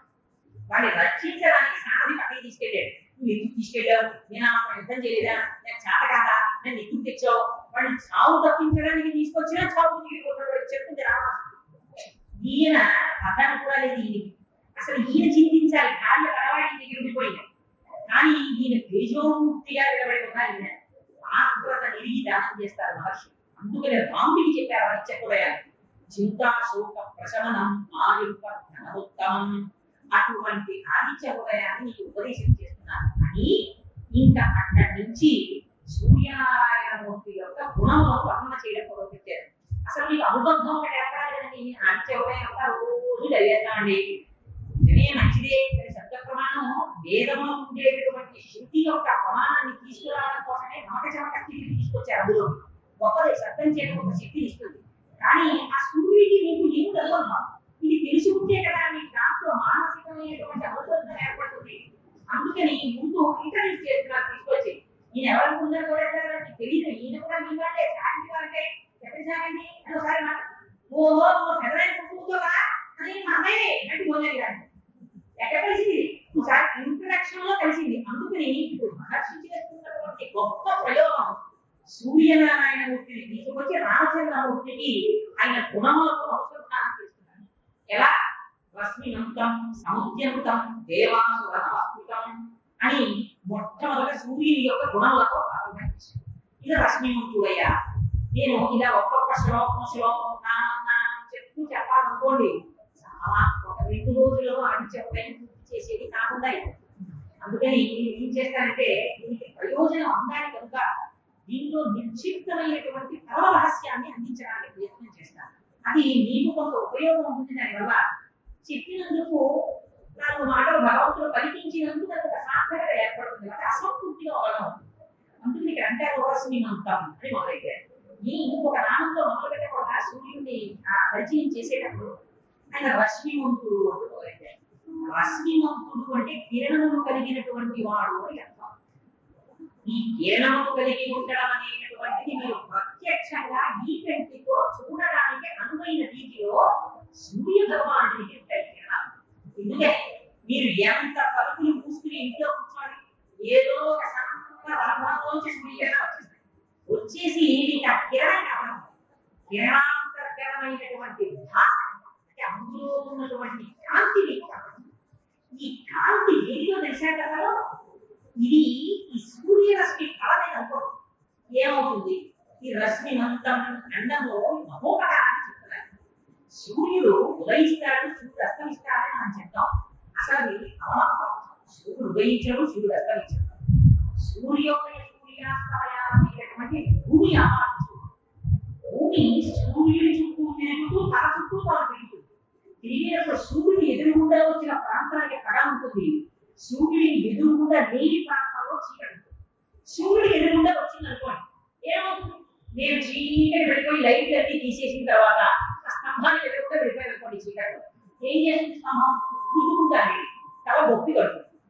కానీ స్తంభం అక్కడ ఉన్నది అన్న విషయం తెలియదు.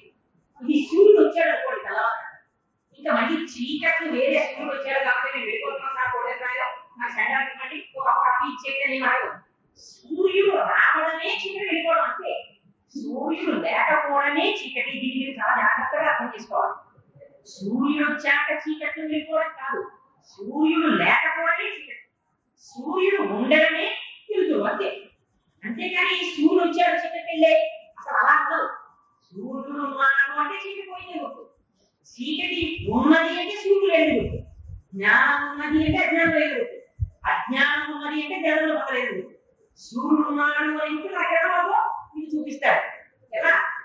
ఎక్కడో సూర్యుడు ఉండనివ్వండి, ఆ ప్రయోజనాన్ని ఇక్కడ కూడా పొందుకుంటారు. ఎలా పొందుకుంటారు? సూర్య కిరణములు భూమిని తాకలేదు అనుకోండి. మీరు ఒక్కసారి ఊహించండి, ప్రపంచాన్ని ఎప్పుడు చీకటి ఉండిపోయింది అనుకోండి, అసలు భూమి నుంచి నీరు ఆగి రాదు. నీరు ఆగి కాకపోతే ఏళ్ళై ఓళ్ళై నదులై సముద్రమై భూమి మీద ప్రవహించేస్తుంది. అప్పుడు ఇంకా అసలు ప్రాణికోటి సంహరింపబడదు, జీవరాశి. అప్పుడు ఇంకా ఎక్కడ మనిషి బ్రతుకుతాడు, ఎక్కడ జలమయమైపోతున్నటువంటి ప్రపంచంలో ఎంతకాలం భూమి నిలబడుతుంది చెప్పండి? నిలబడదు. కానీ సూర్యనారాయణ మూర్తి యొక్క కిరణంలో పడడమే జీవితమునకు జీవనం కోసం. అందుకు అసలు ఈ జీవితం అక్కడ చెప్తున్నారు. రశ్మిమంతం అండలో ఉన్న రహస్యం ఈ రశ్మిమంతమే ఎక్స్పెరిమెంట్స్ చేసిన తర్వాత దాని తర్వాత ఎక్స్పెరిమెంట్స్ వచ్చే సైంటిస్టుల దగ్గర ఇది మనం 4వ క్లాస్లోనో 5వ క్లాస్లోనో కూడా చదువుకుంటాం. ఇది మీరు ఒక బీకర్లో మొక్కని తీసుకొచ్చి చీకటిలో పెట్టి నీరు పోసి ఉంచండి, 4 రోజుల తర్వాత మొక్క వాడిపోతుంది. నీరు పోయలేదా పోశారు, మొక్క లేదా ఉంది, ఎరువు లేదా వేశారు, మట్టి లేదా ఉంది, రెండు వాడిపోయింది, సూర్యకిరణం లేవు. చెట్లు ఎక్కడి నుంచి ఆహారాన్ని తయారు చేస్తాయి?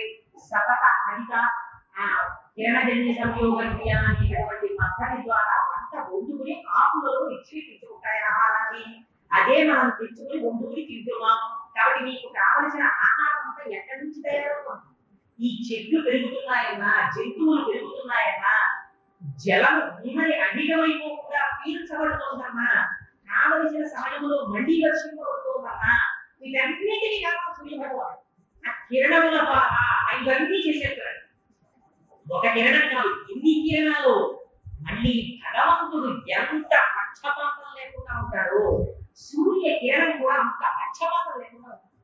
సూర్యకిరణం నేను ఇంత పరమ పవిత్రమైన దాన్ని, సూర్యనారాయణ మూర్తి నుంచి వచ్చినటువంటి దాన్ని, కాబట్టి చీచి చచ్చిపోయేటువంటి బుద్ధి శరీరం మీద నేను పట్టవాలను ఇక్కడ పడవు కంటే కిరణం ఉంటుందా? వంక కిరణానికి కిరణం అంటుంది. మీకు సైన్స్ ఇదే చెప్తుంది. అస్తమానం ఏం చెప్తే ఏం చెప్తుంది? కిరణం వంక జరగదు, పెద్ద ఎక్స్పెరిమెంట్, ఏదో చూడటం ప్రయోగం, కిరణాలు వస్తున్నాయి, సరళంలో వెళ్తున్నాయి, కాంతి సుఖం కాదు, దీన్ని ఆదిత్యంలో అందులో రశ్మి వంక జరగడం, వెనక్కి జరగడం ఆ సూర్యుడికి తెలియదు. ఆయనకి పక్షపాతం లేవు, ఆయనకి వేతం లేదు, అన్నిటి మీద పడ్డాడు కాబట్టి బతికి. ఇది ఎలా బతికారు? ఆయన పడ్డాడు కాబట్టి ధనంజయ వాయువు లోపల నుంచి పైకి వచ్చి డీకంపోజిషన్ జరుగుతున్న శాతం. ఈ ప్రాసెస్ ఆఫ్ డీకంపోజిషన్ అనేది ప్రపంచంలో ఆగిపోయింది అనుకోండి, ఒక్క క్షణం ఈ ప్రపంచంలో ఎందుకని ఒక కుక్క చచ్చిపోయింది అనుకోండి, మనిషి చచ్చిపోతే మున్సిపాలిటీ వాళ్ళు తీసేస్తారు, ఐవాళ్ళు బాగలేదు. కుక్క చచ్చిపోయింది అనుకోండి, ఎవరు తీస్తారు? ఎవరు సంస్కారం జరిగిన వాడే తీసుకెళ్ళాలి కదా, ఎవరు తీస్తారు? వదిలేస్తారు. ఒక పది చచ్చిపోతే వదిలేస్తారు, ఒక పక్షి చచ్చిపోతే వదిలేస్తారు. మరి ఎవరు చేస్తారు దానికి సంస్కారం? పరమేశ్వరుడు పెట్టేశాడు. ధనంజయ వాయువుగా లోపల నుండి సూర్యకిరణ సంస్పర్శం చేత ఆ ధనంజయ వాయువు ఆ శరీరాన్ని ముబ్బి కదిలిపోయి మట్టిలో కలిసిపోతుంది. మీరు ఉన్న ఈ సమస్తమైనటువంటి పృథివీ సూర్యనారాయణమూర్తి యొక్క అనుగ్రహం చేత, అందుకే ప్రజాపతి రుద్రభూమిలో పరమశివుడు ఉంటాడండి. అందుకని పరమశివుడి ఆలయాన్ని వెళ్ళకూడదు. శివుడే శివుడు రుద్రభూమిలో ఉంటున్నాడు. రుద్రభూమి లాగా ప్రతి క్షణాన్ని కారణంగా పడి ఉత్పత్తిలో చచ్చిపోతాయి. అసలు నువ్వే చచ్చిపోయేవాడికి శరీరమే పంచభూతం. ప్రకృతి శీలంలో పరిణామమయమైనటువంటి జగత్తు అని శరీరం పడుతుంది. అటువంటి రుద్రభూమిలో ఉన్నాడంటే సంవత్సరం వ్యాపించి మంగళాత్మకంగా చచ్చిపోయిన వాటిని మళ్ళీ మార్చి పృథివీగా చేసి అందులోంచి పుట్టిస్తే నువ్వు తింటున్నావు, తిని బతుకుతున్నావు. ఆయన కిరణం పడకపోతే నీకు బతుకులే. నువ్వు బతికేమంటే కిరణం కారణం. ఆ కిరణం వంకర తిరగడం మొదలు పెడితే అందుకని అది వంకర తిరగడం. అది వచ్చి కిరణంలో ఎలా పడిపోతుందంటే, పడిపోవడంలో ఎలా పడిపోతుందంటే అది కావకపోయినా దానికి అభ్యంతరం లేదు. కాచిపోయినటువంటి పీరు అయినా దానికి బాధలేదు, గురువు కావైనా దానికి బాధలేదు, బ్రహ్మార్పణమైనటువంటి ప్రసంగమైన దానికి అభ్యంతరం లేదు, బ్రాహ్మణ శరీరమైన దానికి అభ్యంతరం లేదు. కళ్ళు తాగి భగవంతుని నిందించేటువంటి నాస్తిక శరీరమైన దానికి బాధలేదు. అన్నింటి మీద జ్ఞానం ప్రసరిస్తుంది. ఇది రశ్మి మంత్రం, ఇది భగవాను యొక్క వాత్సల్యం, ఇది పరమేశ్వరుడి యొక్క కృప. ఆ కిరణముల యొక్క ప్రయోజనాన్ని ప్రతి క్షణము వర్తిస్తున్నాం. ఆ కిరణంలో నుంచి ఆహారాన్ని పొందుతున్నాం, ఈ శరీరం నిలబడుతుంది. అటువంటి పరమాత్మ ఆయన యొక్క ఆగ్రహం ఎక్కడ దొరుకుతుందో తెలుసా? ఆయన యొక్క అనుగ్రహాన్ని పొంది అధర్మంగా నువ్వు ప్రవర్తిస్తే, వేదం చదువుకుని ఉపనిషత్తులు చదివి ఆయన అనుగ్రహంతో బతుకుతున్నాను తప్ప నా ప్రయోజకత్వం లేదని తెలిసి ధర్మాన్ని విసర్జించి తిరిగితే ఆ సూర్యుడే మార్తాండుడై మార్తాండుడై ప్రకాశిస్తాడు. అప్పుడు ఆయన కాముడు అవుతాడు, యముడు అవుతాడు. అప్పుడు అందుకే ఆయనే కాముడు అని చెప్పాను.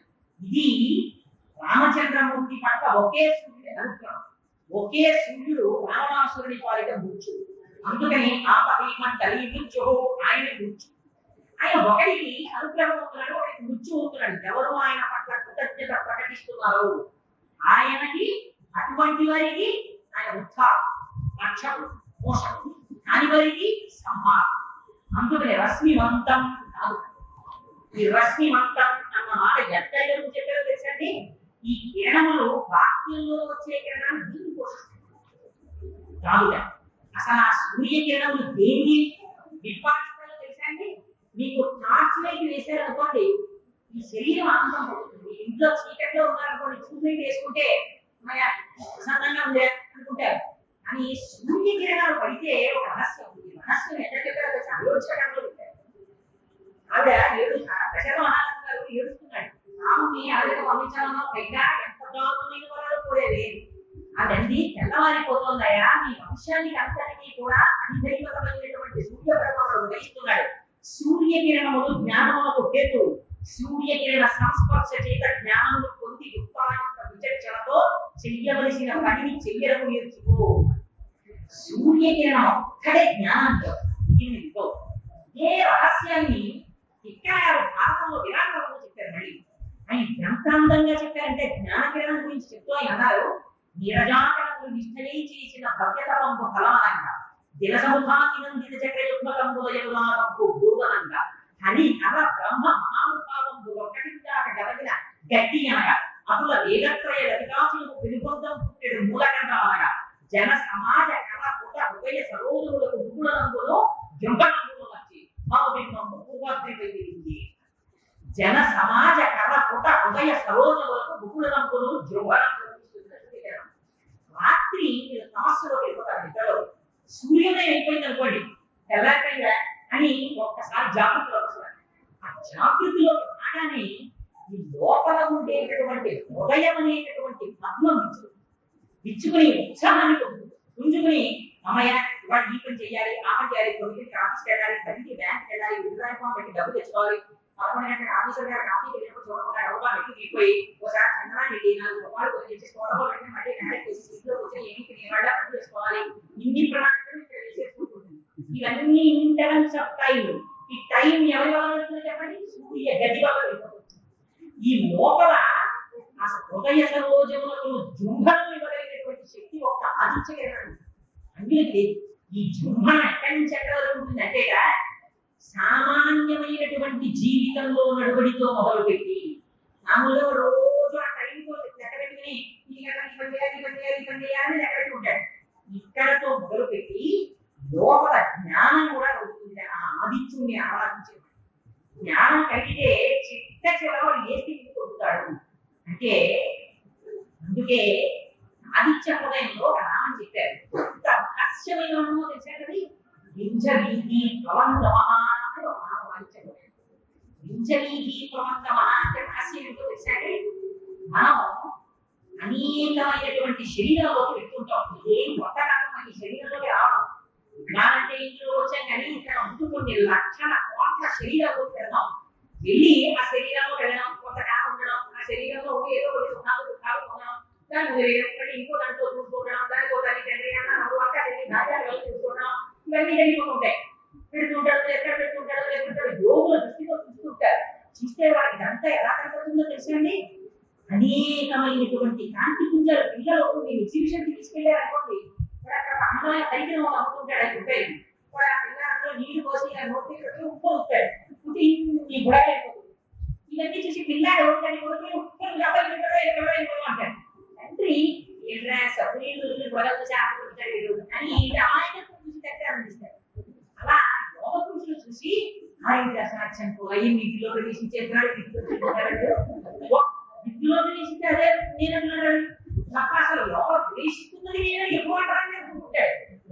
ఒక్క యోగి రక్షిస్తాడు. ఇలా రక్షించారు యోగులు.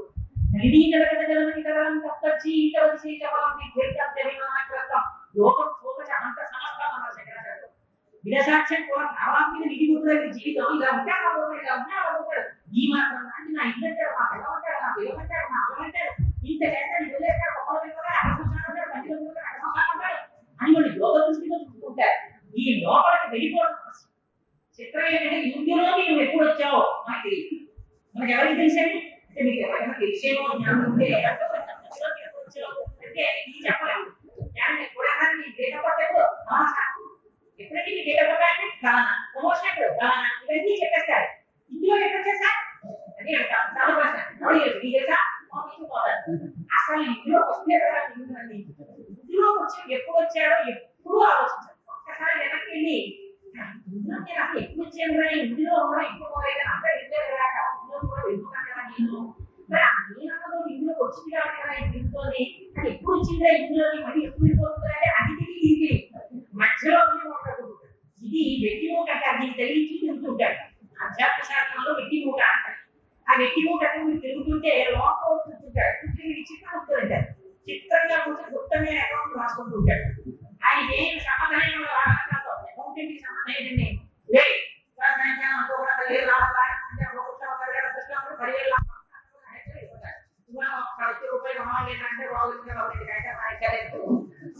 అకౌంటెంట్ గారు లోపల కూర్చొని రాసేసుకుంటుంటాడు చిత్రగుప్తులు. ఆఖరణ జడ్జిమెంట్ ఎప్పుడంటే చివరి ఒక డిగ్రీ తీపిస్తాడు. వాద ప్రతివాదాలు అన్ని అయిపోయాయి కదండి. న్యాయమూర్తి మొదలు పెడతారు. న్యాయమైనటువంటి భార్యగా చెప్పారు అని చివరి తీర్పు చెప్తారు. అలా వీరికి నేను శరీరం ఇచ్చాము, మీరు ఇంత కాలం దీనికి ఉపయోగించారు, ఇప్పుడు మేము తీర్పు చెప్తున్నాము ఆయన తీర్పు చెప్తారు. ఇందులో 101వ తలుపు, దీని పేరు సుషుమ్నామాయి అని పిలుస్తారు. చిట్ట చివర మీరు వెళ్ళిపోవలసినటువంటి టైం వచ్చినప్పుడు ఒక అన్నీ తెలియదు. ఇంత చాలా మూటట్టుకుంటారు, దాని కదా డబ్బులు తేవాలి, లేదండి ఎన్ని ఆశ పెట్టుకున్న వాళ్ళు ఇంకా ఏం చేయాలి, ఏమో ఇప్పుడు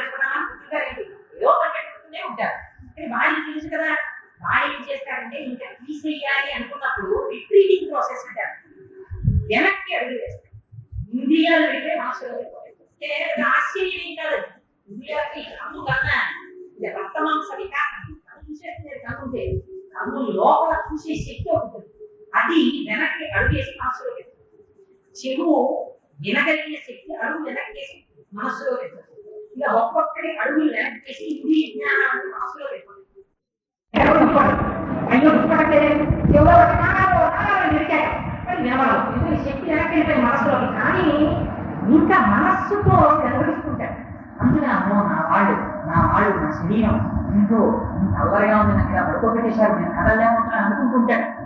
ఫాస్ట్ గా ఈ మనస్సు ప్రాణంలో ఈ ప్రాణంలో వెళ్ళాక ప్రాణాపాన జ్ఞాన ఉదాహరణ సమాన పూర్వ ప్రాంతీయ దేవదత్తులకి 10 వాటి ఉంటాయి. ఇవన్నీ కటకటకటక వచ్చేసి ప్రాణంలో పీడితం అయిపోతాయి. ఒక్క జ్ఞానం అనుకుంటుంది శిబిరమైన కోటని ఇంకా మా ఇల్లుని అని చెప్పి ఇంకా చూపించుకుంటారు కదా.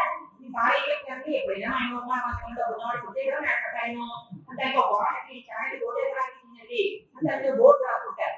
ఆ జ్ఞానం అని ఒకటి వెంట పెట్టుకుంటుంది. దాన్ని కొడుకు ఆనంద వదిలించేస్తారు. అదే అందుకని ఇవన్నీ వెనక్కి ప్రాణంలో వెళ్ళిపోయిన తర్వాత ఈ మనస్సుని ఈ కర్మేంద్రియాలు ఈ జ్ఞానేంద్రియాలు పట్టుకున్నాక భగవంతుడు ఎక్కడ వచ్చావా జ్ఞానించడమే అయిపోయింది.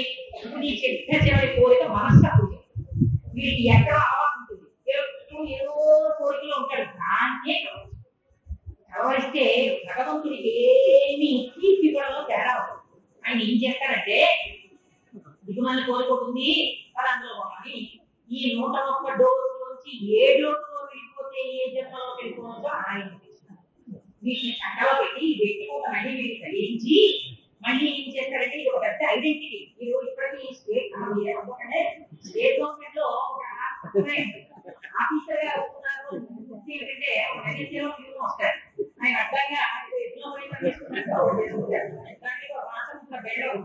ఆయన ముందు వచ్చారు అనుకోండి జీప్ దిగి వెనకాల వస్తున్నటువంటి వారు కొంచెం పెద్ద ఆఫీసర్ గారు గుర్తుపడతారు. అలా అందుకని ఆయన సెక్రటరీ అటువంటి ఆఫీసర్ ఎటువంటి వాడు అందుకని అలా ఉన్నటువంటి వాడు ఎలా ఉంటాడో ఆ ఫలాన్ని కూడా చిట్టకి ఏం చేశారంటే ఈ సత్యాన్ని అంటే ఈ మూట తగిలించి అలా అని డోర్ ఓపెన్ చేస్తారు. ఇది ఏ తలుపు తెలిస్తే వెళ్ళిపోవాలో ఆ తలుపులోంచి కట్టలేదు. వెళ్ళిపోయాక ఏమైతే ఏంటా అదే ఇక్కడ ఉంటుంది శరీరమే కదా. అందులో ఏం వెళ్ళిపోయిందంటే చూసి చెప్పాలి ఏమో వెళ్ళిపోయి చూసేది ఎలా చేయాలంటే అలాగైనా ఇప్పుడు ఎప్పుడు వెళ్ళిపోయిందో కూడా ఏంటంటే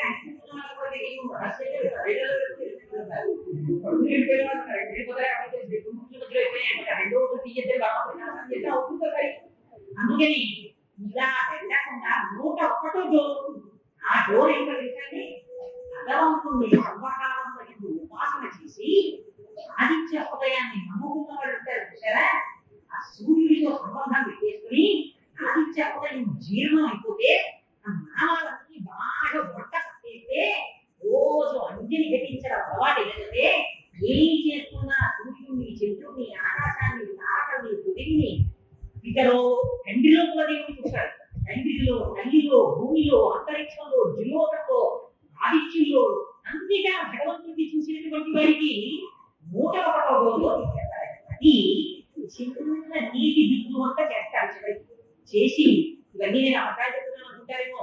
యోగశాస్త్రంలో చెప్తున్న యథార్థమైన రహస్యాలు కాబట్టి మీరు యోగ వ్యాఖ్యానాన్ని చదువుకొని నేను చెప్పిన యజమానం తెలుసుకోండి. ఆ సుషుప్నాన్ని బట్టి తీసుకెళ్తారు. ఆ తీసుకెళ్ళినప్పుడు మూలాధారం నుంచి బ్రహ్మాండం దగ్గరికి వచ్చి బ్రహ్మాండాన్ని ఖననం చేసి అక్కడి నుంచి సూర్యమండలంలోకి ఆ వెళ్ళిపోయిన వాడు పరమాత్మ అవుతుంది. ఆ వెళ్ళిపోయిన వాడికి మళ్ళీ ఉన్నాడు వాడు ఆయన నిత్య సంతోషిగా ఆనందంగా ఆత్మగా నిలబడుతున్నాడు. ఇలా ఇది విద్య వీధి ప్రబంధమ అంతలో తీసుకెళ్ళగలిగినటువంటి సత్తా పరమాత్మ ఉన్నది. ఎలా రశ్మిమంత ఆ సూర్యకిరణం నమ్ముకుని అవి జ్ఞానము దాని వల్ల నేను జ్ఞానము పొందుతున్నాను అని ఎవరు ఆయన అనుగ్రహం అపేక్షించారో అటువంటి వారి ఎందు ఆ పరమాత్మ యొక్క అనుగ్రహం ప్రసరిస్తే ఆ ప్రసరణ చేత ఇది నేను కాదు లోపల ఉన్న ఆత్మ నేను అని తెలుసుకుని తను ఆత్మగా నిలబడిపోతాడు. అలా నిలబడిపోయినటువంటి వాడు నిజవీధి ప్రవర్తమానాడు. అందుకని రశ్మిమంతం సముద్యంతం ఒక్క 2 నామాలు గుర్తు చేస్తారు. సముద్యంతం సముద్యంతం అంటే నిజంగా ఒక్కొక్క నామానికి కొన్ని 100 పేజీలు ఎంతైనా చెప్పారు. సంధ్యగ్రం అంటే ఎప్పుడూ ఉదయించే స్వభావం, ఎప్పుడూ ఉదయించే స్వభావం ఉన్నవాడు అంటే నిజంగా సూర్యుడికి ఉదయం అర్థమైందా? ఆయనకి ఉదయము అర్థమయం అనేటటువంటిది ఆయన స్వభావం కానీ కదా ఎప్పుడు ప్రకాశిస్తుంటాడు. అంటే దాని వలన ఆయన చేసేటటువంటి పని ఏమిటి అంటే లోకములను అన్నిటినీ కూడా తమ తమ క్రియాకలాపములను పెట్టి నడిపించగలిగినటువంటి సమర్థత కలిగినటువంటి వారై ఉంటారు. ఇది పైకి కనపడకుండా ఉండేటటువంటి అత్యంత బలమైనటువంటి శక్తి. మీరు ఏం చేస్తారంటే మీరు క్యాలెండర్ ఉంటుంది చేతిలో, మీరు ప్రాక్టికల్ గా ఒకసారి ఆలోచించండి ఏం చేయాలి. ఏప్రిల్లో తారీఖు మా నాన్నగారి దగ్గర ఉంది, మే 11వ తారీఖు మా మ్యారేజ్ ఉంది, జూన్ 16వ తారీఖు నా చెల్లి మ్యారేజ్, ఈసారి ఢిల్లీ వెళ్ళాలి, జూన్ 11వ రిజర్వేషన్ చేసుకుని హైదరాబాద్ పెట్టాలి, 9 కిలోసార్లు దిగాలి. ఇలా మీరు డేట్స్ బట్టి ఆ లోకంలో ప్రవర్తించవలసినటువంటి ఒక ప్రణాళిక. ఇది సమస్త ఫిజికల్ మీకు ఇంత ప్రణాళిక నెలలు సంవత్సరాలు అంటారు. మీకు రోజువారీ ప్రణాళిక ఇది ఎంత చిత్రం అంటే జాగ్రత్త తప్ప సుశుక్తి అని మూడింటితో వెళ్తుంది.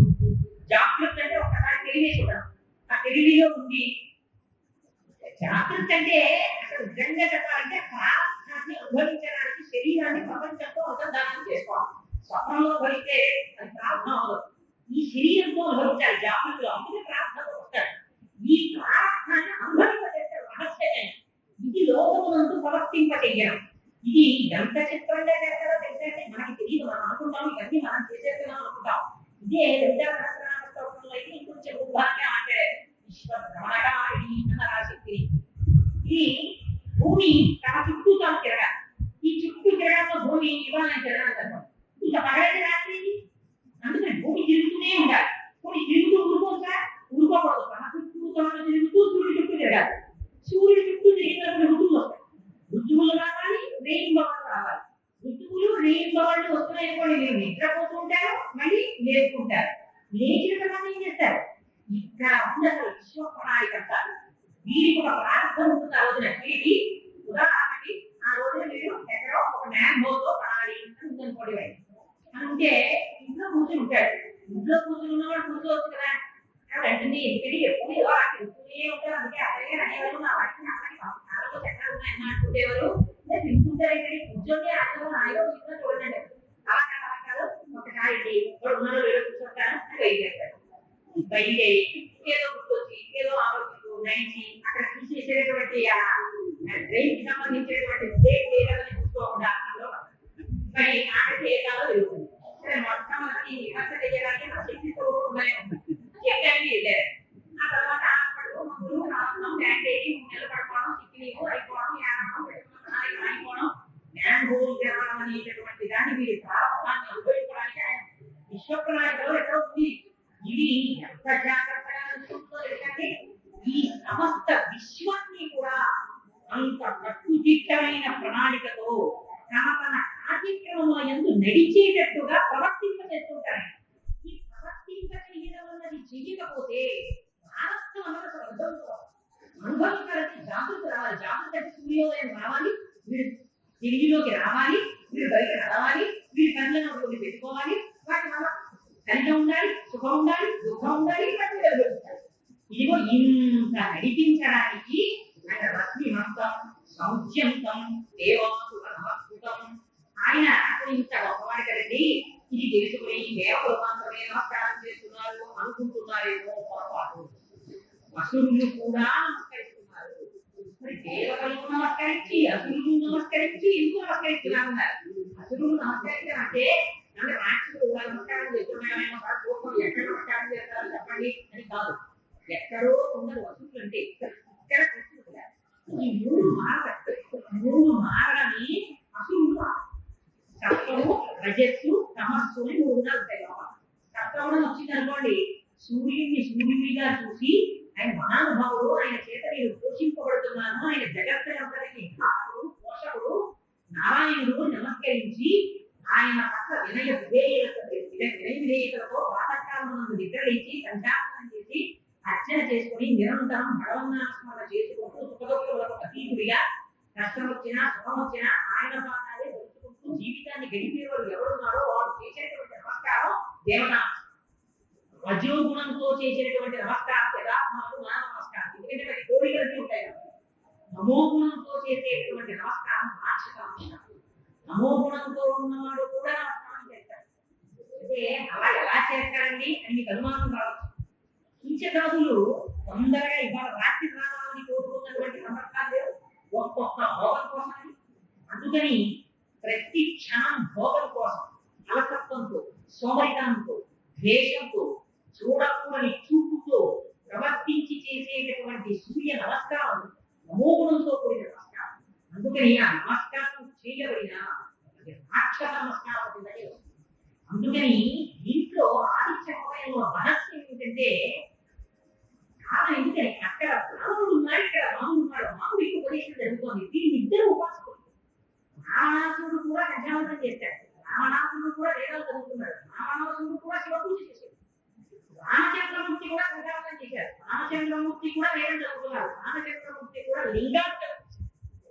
మరి ఏంటి తేడా ఇద్దరికి అంటే ఉపాసనలో ఉన్నటువంటి తేడా. వీడికి అక్కడ శివుడి పూజ చేస్తారు, కానీ ఎప్పుడు వీడు పూజ చేసినా వీడి కోరిక ఏమిటంటే వీడు ఒంటికి బలం కాదు. ఇప్పుడు లోకాన్ని కొలవగా కుదేరు దగ్గర పుట్టగానే మీరు తెచ్చేసుకోవాలి, ఎవరికైనా అందమైన భార్య మీరు తెచ్చేసుకోవాలి, వాడు ఎవరికో ఒంట్లో బలం ఉంటే పేరుంటే మీరు ఇంటి కూడా వెళ్ళగొట్టేయాలి. ఇవన్నీ మీరు కోరిక. అందుకని రాక్షస నమస్కారం రావణాసురుడు చేస్తున్నది తమోగుణంతో కూడిన నమస్కారం. రామచంద్రమూర్తి ఎన్నడూ చేసిన, అందుకే ఒక బాణం వేస్తే ఒక బాణం వేస్తారు, రెండు బాణాలు వేస్తే రెండు బాణాలు వేస్తారు, అలిసిపోతే విడిచిపెడతారు, మీరు పోయి రేపు అంటారు. ఇది సత్వగుణంతో ఉంటారు. ఈ సత్వగుణంతో చేసిన నమస్కారం నీకే రక్షణ. తమోగుణంతో రజోగుణంతో చేసిన నమస్కారం అప్పటికి కోరికలు తీర్చినట్టు కనపడుతుందేమో కానీ ప్రమాదం. అందుకని తండ్రి ఉండడమే ప్రయోజనం. ఇది ఈ కాన్సెప్ట్ జాగ్రత్తగా అర్థం. నాన్నగారు ఉన్నారనుకోండి, అమ్మ ఉందనుకోండి, రోజు పొద్దున్నే అమ్మ ఇక్కడ అమ్మ ఇలా చేస్తావా, ఇలా కాకి పెట్టావా, నాకు అన్నం పెట్టావా అని మీరు అడగలేదు. మీరు అడిగినా ఉండి మీరు అడగకపోయినా ఉండి పెడుతుంది కదా అమ్మ. నాన్నగారిని ఈ ఏడాది కూడా ఫీజు కట్టారా, ఈ ఏడాది కూడా పుస్తకాలు కొంటారా అని మీరు అడగలేదు. మీరు అడగకపోయినా ఫీజు కట్టారు, మీరు అడగకపోయినా పుస్తకాలు కొంటారు, మీరు ఫెయిల్ అయిపోయినా ఇంటికి తెలుస్తారు. ఆయన పాప ఎంత కష్టపడినా సరే అది మనం తెలుస్తారా అని. అందుకని కానీ నిరంతరం కోరికలు కోరుకోవడం, నిరంతరం భగవంతుడి దగ్గరికి భగవంతుడు గమనించడం లేదా అనుకుని తమోగుణంతో రజోగుణంతో ప్రవర్తన చేయడం ఉన్నదే, దాన్ని ఆయన ఇక్కడ ప్రవేశించి దర్శనం చేయగలరు. అందుకే సూర్యనారాయణమూర్తి ఒక పేరు కావు, దివాకర అని ఒక పేరు, పురుష అని ఒక పేరు, భాను అని ఒక పేరు, రవి అని ఒక పేరు, సూర్య అని ఒక పేరు, ఆదిత్య అని ఒక పేరు, నారాయణ అని ఒక పేరు, ఆసతి అని ఒక పేరు. ఈ పేర్లు ఇన్ని పేర్లు ఎందుకు పెట్టారో తెలుసండి. ఆయన ఒక్కొక్క పేరు చెప్పినప్పుడు ఒక్కొక్కలా. ఆయనకి కవి ఒక పేరు. ఎంత విచిత్రం, కవియుడే పేరు. కవించేస్తారు, ఇంకా ముగ్గురిందని సృష్టిస్తారు. వరి చూడని చోట కనిపిస్తారు, ఎవ్వరూ చూడటం లేదనుకున్న చోట ఆయన చూడాలి. మీరు ఎందుకోసం వచ్చి ఇక్కడ కూర్చున్నారో ఆయన చూడాలి, మీరు వింటూ ఏమనుకుంటున్నారో ఆయన చూడాలి, మీరు విని ఏం చేద్దామనుకుంటున్నారో ఆయన తెలుసుకోవాలి. అందుకని అన్ని నామాలు అత్యవయంలో పెట్టాయి. కవి, విశ్వో, యమ, కాలో, సోమ, ఉమ, ప్రకృతితో కూడి ఉన్నటువంటి పరమాత్మ. అందుకని ఆయన ప్రకృతి పురుషులు కలిసినటువంటి తత్వం. ఏక బ్రహ్మ, విష్ణు, శివ, స్కంద, ప్రజాపతి. ఆయన బ్రహ్మ, ఆయన విష్ణువు, ఆయన శివుడు, ఆయన స్కందుడు, ఆయన ప్రజాపతి. ఎలా తెలుస్తుందండి?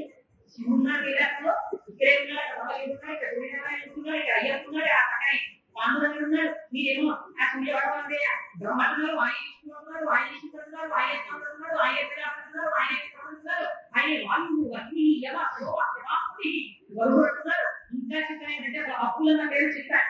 అంతఃకరణ చతుష్టయం పేరు. అంతఃకరణ చతుష్టయం ఇప్పుడు తీసేవాడు భగవాన్. అందులో శాస్త్రం అప్పులు చెప్పారు. మరి ఇన్ని చేసుకుంటే మరి ఇన్ని శివుడు అక్కడ వెళ్ళండి అంటే రహస్యం ఏంటో తెలుసండి. ఏకత్వమేక బహుగా భవభాషితుడికి. ఈ రహస్యాన్ని ఎక్కడ చెప్పారో తెలుసా? లోకమయాలు దశమస్కంధంలో తెలుసు.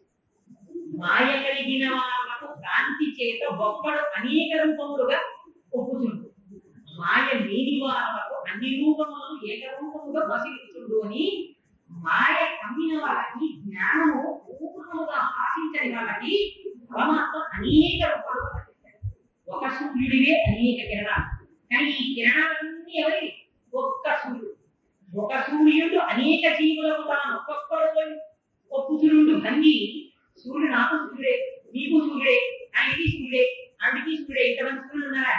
ఒక సూర్యుడు అందరికీ తక్కువ సూర్యుడే కనిపించినట్టే ఒక పరమాత్మే అందరికీ ఒక్కొక్క రూపంలో కనిపిస్తాడు. ఒక్కొక్క రూపంలో కనిపించి ఒక్కొక్కటి చేసేస్తుంటాడు. ఆయనే బ్రహ్మ, ఆయనే విష్ణువు, ఆయనే శివుడు. ఇది ఎలా జరుగుతుందండి అని అనుమానం రాస్తుంది. అత్యంతంలో మీకు అందమైన మాట చెప్తారు. బ్రహ్మ అంటే ఏమి లేదు అబ్బాయి, ఈ సమస్త భవనములు సృష్టించినటువంటి వాడు అలా మాట అర్థం కాలేదండి. బాగా కిందకు వచ్చేయండి. ఒక విత్తనం పడుగురా, ఇప్పుడు ఆ విత్తనంలోంచి చెట్టు వచ్చింది. చెట్టు ఎక్కడ ఉంది? విత్తనంలో ఉందా లేకపోతే ఎక్కడి నుంచి వచ్చింది? కాబట్టి చెట్టుకి సంబంధించినటువంటి వ్యూహం విత్తనంలో ఉన్నటువంటి చెట్టు యొక్క వ్యూహం బయటికి తీసి చెట్టుగా చేసినటువంటి వాడు బ్రహ్మ సృష్టించాడు. విష్ణువే ఈ చెట్టుకి కాయలు కాసి పళ్ళు పండి చక్కగా అలవారేటట్టుగా చూసినటువంటి వాడు విష్ణువు. అది చక్కగా నీడనిచ్చేటట్టు చెమలు పట్టేసి లేకపోతే ఏడుగా వచ్చేసి దాన్ని పక్కన పెట్టి తాగేసి విసిరి అలవారేకుండా రక్షించి స్థితికారుడై దాన్ని మహాపురుషం చేసినటువంటి వాడు విష్ణువు. ఇప్పుడు చెట్టు ఏమైంది? అదే బ్రహ్మ, ఎందుకని సృష్టింపబడింది. అదే విష్ణువు, అదే రక్షణ పొంది రక్షణ ఇస్తోంది, నీడనిస్తోంది. అదే శివుడు. ఎలా శివుడు? సుఖం ఇచ్చిన వాడు శివుడు, మంగళములు చేసిన వాడు శివుడు. తన పనులు ఏం చేస్తాడు? ఆ వచ్చినటువంటి వాడిని తినబట్టాలి, నోటితో కూడా చెప్పదు. మిగిలి పండుగ అనుకోండి, ఇది తింటే ఆ చెట్టు సంతోషిస్తుందా? అది రాయి కుట్టినా సంతోషిస్తుంది. ఆయన శ్మశానవాసిగా ఆయన ఏం కావాలి, మీరు మళ్ళీ శ్మశానానికి వచ్చినా ఆయన పాప సంతోషంగా పాల్గొంటారు. అందుకని ఎంత చింతాలంటే అకేశ బ్రహ్మ విష్ణు ప్రజాపతి, ఆయనే బ్రహ్మ, ఆయనే విష్ణువు, ఆయనే శివుడు, ఆయనే స్మృతుడు. ఇలా ఒక్క విత్తనంలోంచి వచ్చిన చెట్టే బ్రహ్మ అయినట్టు, విష్ణువు అయినట్టు, శివుడు అయినట్టు, ఒక అమ్మ బ్రహ్మ అయినట్టు, విష్ణువు అయినట్టు, శివుడు అయినట్టు. చదవే సమాచారం అమ్మ ఎందుకంటే ఇంకా రంగు లేవు, వచ్చావు ఎక్కడి నుంచి వచ్చావు? అమ్మ అందులో అమ్మ సృష్టి చేసిందా లేదా? సృష్టికి అమ్మ ఆవాహన, అందులో అమ్మ బ్రహ్మ. బయటికి వచ్చావు, బయటికి వచ్చిన తర్వాత అమ్మ అమ్మయ్య కొట్టుకుంటారండి, విషయం పడుతున్నారే. అమ్మ పాలించింది, అమ్మ పాలివ్వకపోతే తండ్రి కోటీశ్వరుడైనా పెట్టాలి. అందుకని తల్లి కలిగిన వినిధానమేవా, అమ్మ ఉంటే దంతాలకి నాలుకకి దరిద్రం, అమ్మ ఉండి. అమ్మ లేకపోవడం పెద్ద దరిద్రం దేనికి అంటే, ఇప్పుడు చిన్నతనంలో అమ్మ సుఖాన్ని పొందనటువంటి వాడు ఇనీమియా పేషెంట్ అయినటువంటి అన్ని రుచులని అమ్మ ఆప్యాయంగా పెట్టడమే పెద్ద రుచి. సో రుచులలో రుచి అమ్మ పెట్టినటువంటి పదార్థం ఎందుకో తెలిసండి, ఇతరులు పెట్టారా పెట్టారు, కానీ ఆ పెట్టడంలో రేపు సంవత్సరంలో అతిథి నటించారు. అమ్మ ఎలా అని చూశారనుకోండి, రెండెట్లు తిని అని ఆ తిందాము అతి తీసుకెళ్ళి ఇలా పెట్టడం అమ్మ ఒక్కటికే తెలుసు. వాడు తింటే అమ్మ కడుపు నిండుతుంది. ఇలా పెట్టడం ఒక్క అమ్మకి తెలుసు. అందుకని అమ్మ అది కాదు, వాడి ఐశ్వర్యం ఇచ్చి వాడు సంతోషిస్తే విష్ణువు సంతోషిస్తాడు. ఈ శ్రీమన్నారాయణ లక్షణం. అందుకని అమ్మ విష్ణువు, అమ్మ లయకారం. అమ్మ లయకారం అంటే ప్రాణశివుడు లయకారం. లయకారం అంటే సంపీడమైన లక్షణం అనుకోకండి. లయకారం అంటే నిద్రకి స్వల్పకాలిక లయమని శాస్త్రంలో పేరు. నిద్ర ఏవో ఎందుకో తెలుసండి, ఇప్పుడు ఎంత కోటీశ్వరుడు ఇవ్వండి, ఎంత ఆఫీసర్ అవ్వండి, ప్రెసిడెంట్ ఆఫ్ ఇండియా అవ్వండి, అది కాదు. 3 రోజులు నిద్రపోకపోతే ఎంత పెద్ద కాన్ఫరెన్స్ వచ్చి మాట్లాడుతున్నా నిద్రపోతున్న రాష్ట్రపతి ఏం కాబట్టి ఆ నిద్ర పోయిన తెల్లవారేటప్పటికీ ఆనందాన్ని సమస్త ఇంద్రియములు శక్తి పొందుతాయి. ఇప్పుడు చెప్పండి, ఇంద్రియాలు నీకున్నాయేమో కానీ ఇంద్రియములకు శక్తిని ఇచ్చిన వాడెవరు? శివుడు ఇచ్చాడు. రాత్రి నిద్ర పట్టింది అనుకోండి, అప్ప హాయిగా నిద్ర పట్టిందోరా అని పొద్దున్న లేచి ఉత్సాహంగా తిరుగుతారు. మర్నాడు చాలా మంచి కార్యక్రమం ఉంది, ఏం చేయాలి? నిద్ర దేవి ఆ స్థితికి తీసుకొస్తుంది. పైగా దేవి వ్యాపులు వస్తుంది నిద్ర. అందుకని నిద్ర స్వల్పకాలిక లయం ఉన్నది. ఈ స్వల్పకాలిక లయాన్ని నమ్మిస్తుంది. ఎందుకని పిల్లవాడి యొక్క బాబాయ్ గారు అమ్మాయి వచ్చారనుకోండి, ఆడుకుంటుంటాడు గరట్లో. లేదు వీళ్ళు పడుకోరా, నీకు అడగదు, నిన్న చెప్పారు డాక్టర్ గారు, వీళ్ళు లేకపోతే పడుకోకపోతే అమ్మాయికి కట్టమని కట్టుకుని వస్తుందని అందుకు వీళ్ళు పడుకోవట్లేదు. అమ్మ నేను పడుకోవాలని ఆడుకుంటాను అడుగుతుంటాడు. నువ్వు పడుకుంటావా పడుకోవాలా? అమ్మ గట్టిగా నీకు దెబ్బలు కొట్టి తీసుకెళ్ళి పడుకోబెట్టి గట్టిగా దోపట్టి దోపట్టేస్తుంటే చూస్తూ కలవాట నీళ్లు కాలిపోకుండా కుదుకుంటే ఆ ఏడు ఆడంగా అయిపోతుంది.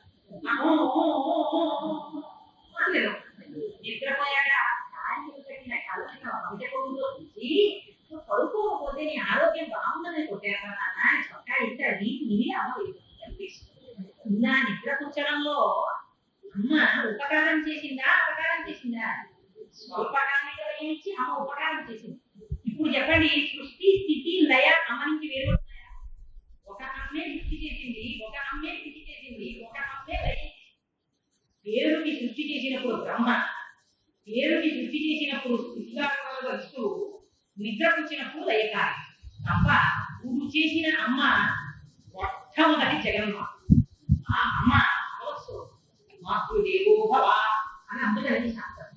అలా ఒక భగవానుడే, ఒక సూర్యుడే నీకు బ్రహ్మగా సృష్టి చేస్తున్నాడు. ఇంతకు ముందు నేను కోటేశ్వరరావు వాడు పుట్టాడంటే కాలగతిలో ఆ పరిణామశీలమైన జగత్తులో పుట్టడానికి ఆయన నరకగా కారణం. అందుకే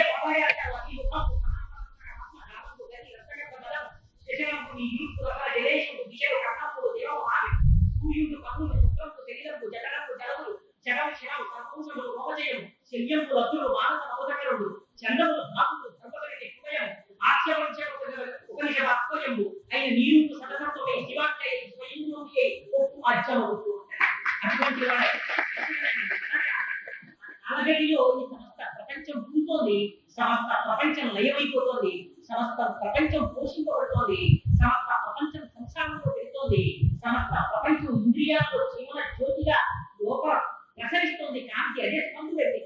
స్కందుడు ప్రజాపతి, ఆయనే స్వామి ఇంతమంది సృష్టికి కారకుడై అతినాథుడై నిలబడ్డాడు. అందుకు ఆయన ప్రజాపతి. ఇప్పుడు సూర్యుడే కాదు, త్వమేవ మాతా చ పితా త్వమేవ త్వమేవ బంధుస్య సఖా త్వమేవ త్వమేవ విద్యా ద్రవిణత్వమేవ త్వమేవ సర్వం మమ దేవదేవ. అందుకని ఆయనకి ధనదః అని చెప్పలేదు. ధనదః కుబేరః అంటే ఆయన డబ్బులు ఇస్తాడు కదా అర్థం. అంటే ఆయన సూర్యుడికి పెట్టా లోకానికి పెట్టుకోవచ్చాను కాదు. సూర్యుడు అంటే చైతన్యం ఇచ్చేవాడు. మిగిలినవి ఎవరైనా ఇస్తారేమో, చైతన్యాన్ని చైతన్యం ఒక్క సూర్య ప్రభావం ఇచ్చే. ఇలా ముడుచుకుపోయిన మొగ్గని నీ రెడ్డి ఎప్పటి పువ్వుగా నాశనమే. సూర్య కిరణం ఇలా తగిలిందనుకోండి, ఎంత అందమైన పువ్వుగానో ఎక్కడుందా సూర్య కిరణం. ఆ సూర్య కిరణములు పడుతుండగా సూర్యాస్తమయాల్లో ఎన్నో గాయాలు మర్చిపోతుంటాయి, కొత్త కొత్త గాయాలు ఏర్పడుతుంటాయి. మనస్సు లోపల ఇంద్రియ లోపల శక్తి జీవన జ్యోతిగా అలుస్తుంటుంది. సంసారాన్ని వివరిస్తుంటాడు, సంసారాన్ని ఒడుగుతాడు, జ్ఞానాన్ని పొందుతాడు. ఈ ఇంటిని చేస్తున్నాడు కనుక ఆయన ఈశ బ్రహ్మాచ విష్ణుశ్చ శివ స్కంధ ప్రజాపతి ఇతరో అతవ సాధ్య అశ్వినో మరుగో మరుగు. ఆయన ఒకటేంటే ఆయన మరుగు, ఆయన మరుగు ఒకటి.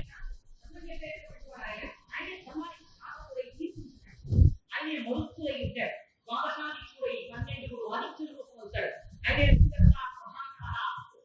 అవుతాడు. ఇప్పుడు శిశిరుడు వచ్చింది, ఆయన శిశిరుడు అయి ఉంటాడు, ఆయన శిశిర నాశకుడు అయి ఉంటాడు. ఎంత ఆశ్చర్యం చూడండి. ఆయనే శిశిరుడు అంటే ఆయన ఆనందాన్ని ఇచ్చేవాడు అయి ఉంటాడు. వెళ్ళేటప్పటికి అని ఆయన వర్షాన్ని ఇచ్చేటటువంటి వాడు ఉంటాడు. పరమాత్మ తన వేడి కిరణాలతో సముద్రంలో ఉండే జలాన్ని పీల్చలేదు అనుకోండి, మేఘములుగా వచ్చి వర్షం. అందుకని వర్షాన్ని ఇచ్చేటటువంటి వాడు ఆయన ఉన్నాడు. ఆపత్తి సమస్త లోకాన్ని కథింపజేసేటటువంటి వాడు ఉంటాడు. అలాగే ఆయనే సూర్యనారాయణ మూర్తియే మహానుభావుడు. శంఖ అంటే శంఖమని కాదు, శంఖ అంటే సాయంకాలం అయ్యేటప్పటికి చదవడి చేస్తాడు. భగవంతుడు వేసవికాలంలో తుడిగిపోతుంది, సాయంకాలం ఏమీ అక్కర్లేదు. ఏమని ఉన్నారంటే ఏం అక్కర్లేదు. గనులు ఇచ్చేసి స్నానం చేసి బాల్కనీలో కూర్చుంటే ఆవేస్తుంటే కడుపు నిండిపోయింది. ఏమిటి శంఖ తగ్గించడని శంఖ రథాలు కట్టి కాగితాలు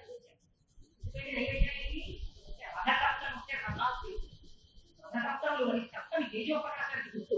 సప్తమి ఒక సప్తమి కాదు, కళ్యాణ సప్తమి, సుశీల సప్తమి, నారాయణ సప్తమి, రథసప్తమి, ప్రకాశ సప్తమి, అనేక సప్తములు ఉన్నాయి. సప్తముల్లో మరి రథసప్తమి. రథసప్తమి ప్రత్యేకత ఏంటంటే చిక్కుకాయలతో రథాలు కట్టి జిల్లేడాకులు తల మీద పెట్టి దాని మీద జిల్లె వేగి కొడు పెట్టుకుని స్నానాలు చేసి ఆ పాయసాన్ని చిక్కుడాకులు అందరినీ ఇచ్చి ప్రసాదిస్తుంటారు. అది కూడా ఆవు పేడతో చేసినటువంటి పిలకల దాడి మీద ఉండేటువంటి ఆ పాయసాన్ని అంటే ఇష్టము కూడా పరమాత్మ. ఈ గుండెకి ఇష్టం అంటే వేరే రహస్యం చెప్పారు. చైతన్యంలో పరమాత్ముడు పలుకులు వీరభద్రుడు పనులు అడిగాయా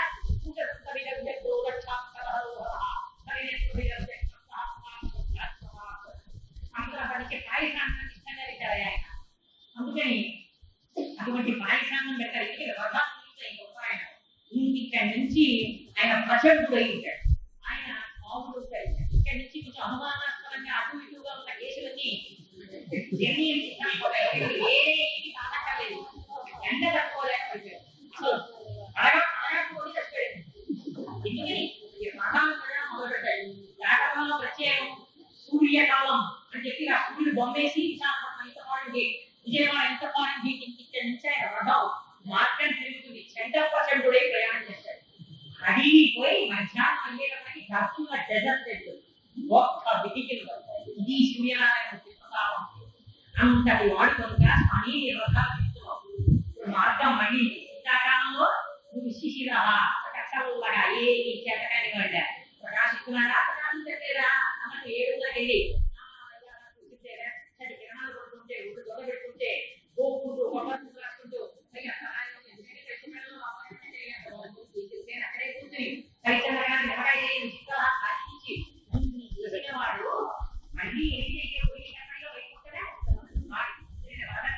స్వామి నాయకుడు మాత్రం అవుతాడు నా ఆరోగ్యాన్ని నిలబెట్టి. ఎందుకని నీ కిరణంలో చెప్పు అందుకు నీకు పాయికాన్ని పెట్టుకుంటున్నాను. చిక్కుడు పాయ పట్టుకుంటున్నాను.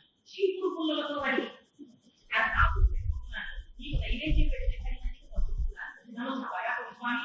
ఎందుకని నువ్వు శిశిరనాశన నువ్వు చల్లగా చూడటో అజ్ఞానాన్ని చూడటం. శిశిరనాశన అంటే మర్చిపోతాడు. మంచిగా అజ్ఞానం మంచి అడ్డొస్తే అందుకని రైలు వేసుకున్న విమానాలు మనసు చాలా గట్టిగా ఉండడం చేత ఢిల్లీ విమానాశ్రయం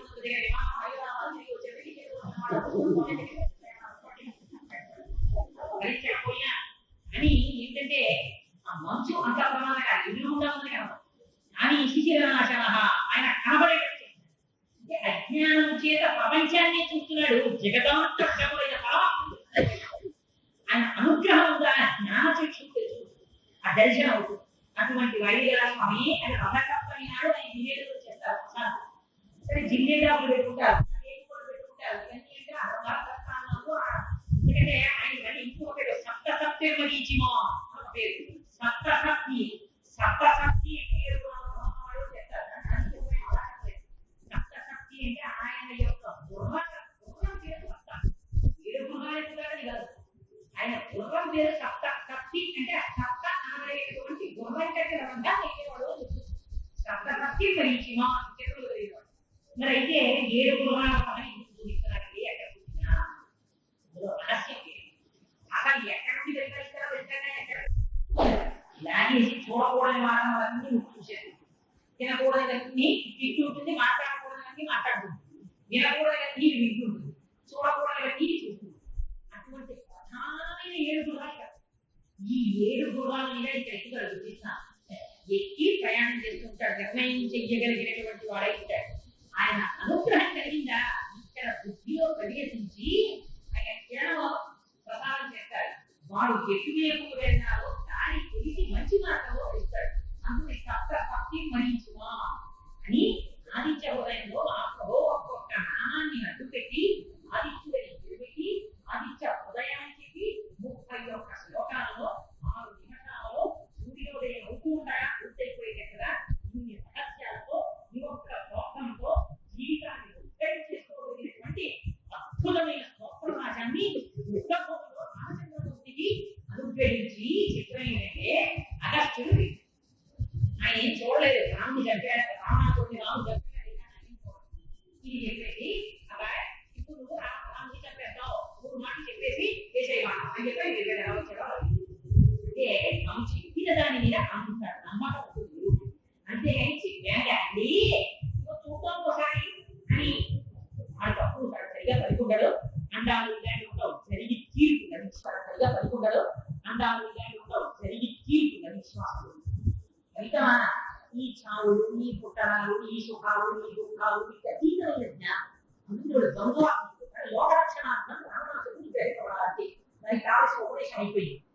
గురువు వచ్చి ఆ మాట చెప్పాడు అంటే సరిపోయినట్టే. ఇక జరుగుతున్నారు కదా ఇంతమందికి యోచన లేదు. అసలు చెప్పిన అయిపోయింది అంతే. రావణాసురుడు ఎంత చిత్రవాదండి. శివుడు వచ్చేసి రామా పోరాడుకోటే అయిపోయింది. రావణాసురుడు నీ శిష్యుడు రావణాసురుడు ఈ ఆదిత్య హృదయం ఇంకా నమ్మకం ఉందా? నువ్వు ఉపయోగించుకో. ఏం ప్రయోగిస్తావు? దీన్ని ఇలా రోజు చదువుకో. ప్రతి నామానికి వ్యాఖ్యానం తెలుసుకో. అక్షరం విన్నారనుకోండి ఆశ్చర్యంగా ఉంటుంది. నత్ర సూర్యోభాతి చంద్రతారకం నేమాంచితోభాతితోయవతి త్వమేవ భాస్కర ప్రభాస్కరం తస్య భాస్కరం. ఆయన వచ్చేటప్పుడు తెలవదు దీపాలు. ఎవరి దగ్గర ఏ దీపములు ప్రకాశించక్కర్లేదో అటువంటి కాంతి తేజస్వి ఆక్రమిస్తాయా కాంతితో అంటారు. ఇవన్నీ చాలా గుప్తంగా ఇన్ని రహస్యాలతోనూ మాట్లాడాలని చాలు ఒక నామం మన జీవితాన్ని గట్టించడానికి చేత కాకపోయినా చెప్పడం వల్ల గ్రహించి అందుకని నిబద్ధతతో రోజు ఆదిత్య స్తోత్రాన్ని చదివిన ఆ భగవాను యొక్క అనుగ్రహం చేత ఆ సూర్యనారాయణ యొక్క కటాక్షం చేత మనకి సమస్త శోకము ఉపశమించి చింత పోయి సర్వ మండలం.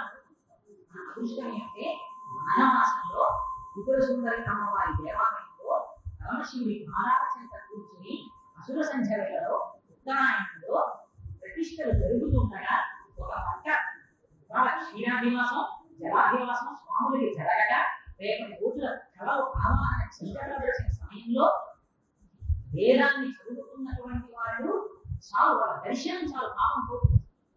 వేదం వింటే చాలు అర్థం వింటే చాలు పాపం పోతుంది. శాస్త్రం చెప్పిన నిష్కర్ష నీకు వేదం మాటలు నిలబెట్టుకోకు, వేదం చదువుతున్న వాడి ముఖం చూపని పాపం పోతుంది. అలాంటి నిర్వేదాంతర్గతమైనటువంటి రుద్రాక్షాయాన్ని సుస్వరంతో పలకగలిగినటువంటి వేద పండితులు అసుర సంచరణలో ఇక్కడ కూర్చుని మనల్ని కటాక్షించడానికి ఇక్కడ కూర్చుని నామచవకాలతో రుద్రాక్షాయం చెప్పారు. అంతటి పరమ పవిత్రమైన వేదిక మీద ఆదిత్యమైనటువంటి పరమ పవిత్ర సమయంలో చెప్పబడితే ఒక్క నామం ఇక్కడ నిలబడితే చాలు మనల్ని ఉద్ధరించేసుకుంటారు. అందుకని అసలు అటువంటి అదృష్ట హేతువు ఉన్నవాళ్ళు ఎవరో నిర్ణయించుకునే పరమాత్మ లేకపోతే నీ మాట అన్నాన్ని అనుకోకండి అది జరిగే విషయం కాదు. అందుకని ఇంత గొప్ప స్తోత్రాన్ని నాకు మాటలు చెప్పడానికి అంటే కన్ఫ్యూజ్ అయ్యాలి. ఇంత స్తోత్రం ఈ నాలుగు 2 రోజులు మాకు బాగుంటుందో వచ్చేదని ఇచ్చిన తప్పడానికి చిన్న చిన్న విషయంలో ఆలోచన వచ్చింది. ఇలా మనం ఒక్కొక్క శ్లోకం అంటే 52 శ్లోకాలు అవుతాయేమో. అసలు అందం ఎవరైనా అంటే అందరూ తెలిసిన్నామంటే ఒక్కసారి సమగ్రంగా అందుకోవడానికి విహంగ వీక్షణ కింద చెప్తేనే బాగుంటుందేమో. అందుకని అలా చెప్పాను. రేపటి రోజున కూడా ఆదిత్య హృదయం గురించి కొంత ప్రస్తావన చేసి మరొక 2 మూర్తుల యొక్క ప్రతిష్ట జరుగుతోంది కనుక ఆ పాండురంగం యొక్క విశేషాన్ని, ఆ తర్వాత అయ్యప్ప స్వామి వారికి సంబంధించిన విశేషాన్ని కూడా రేపటి ఉపన్యాసంలోనే విజ్ఞాపన చేసేటటువంటి అదృష్టము ఆ ఊపిరికి వాక్శక్తిని తర్వాత కటాక్షించి కల్పించుగాక అని కావులు పట్టి ప్రార్థన చేస్తూ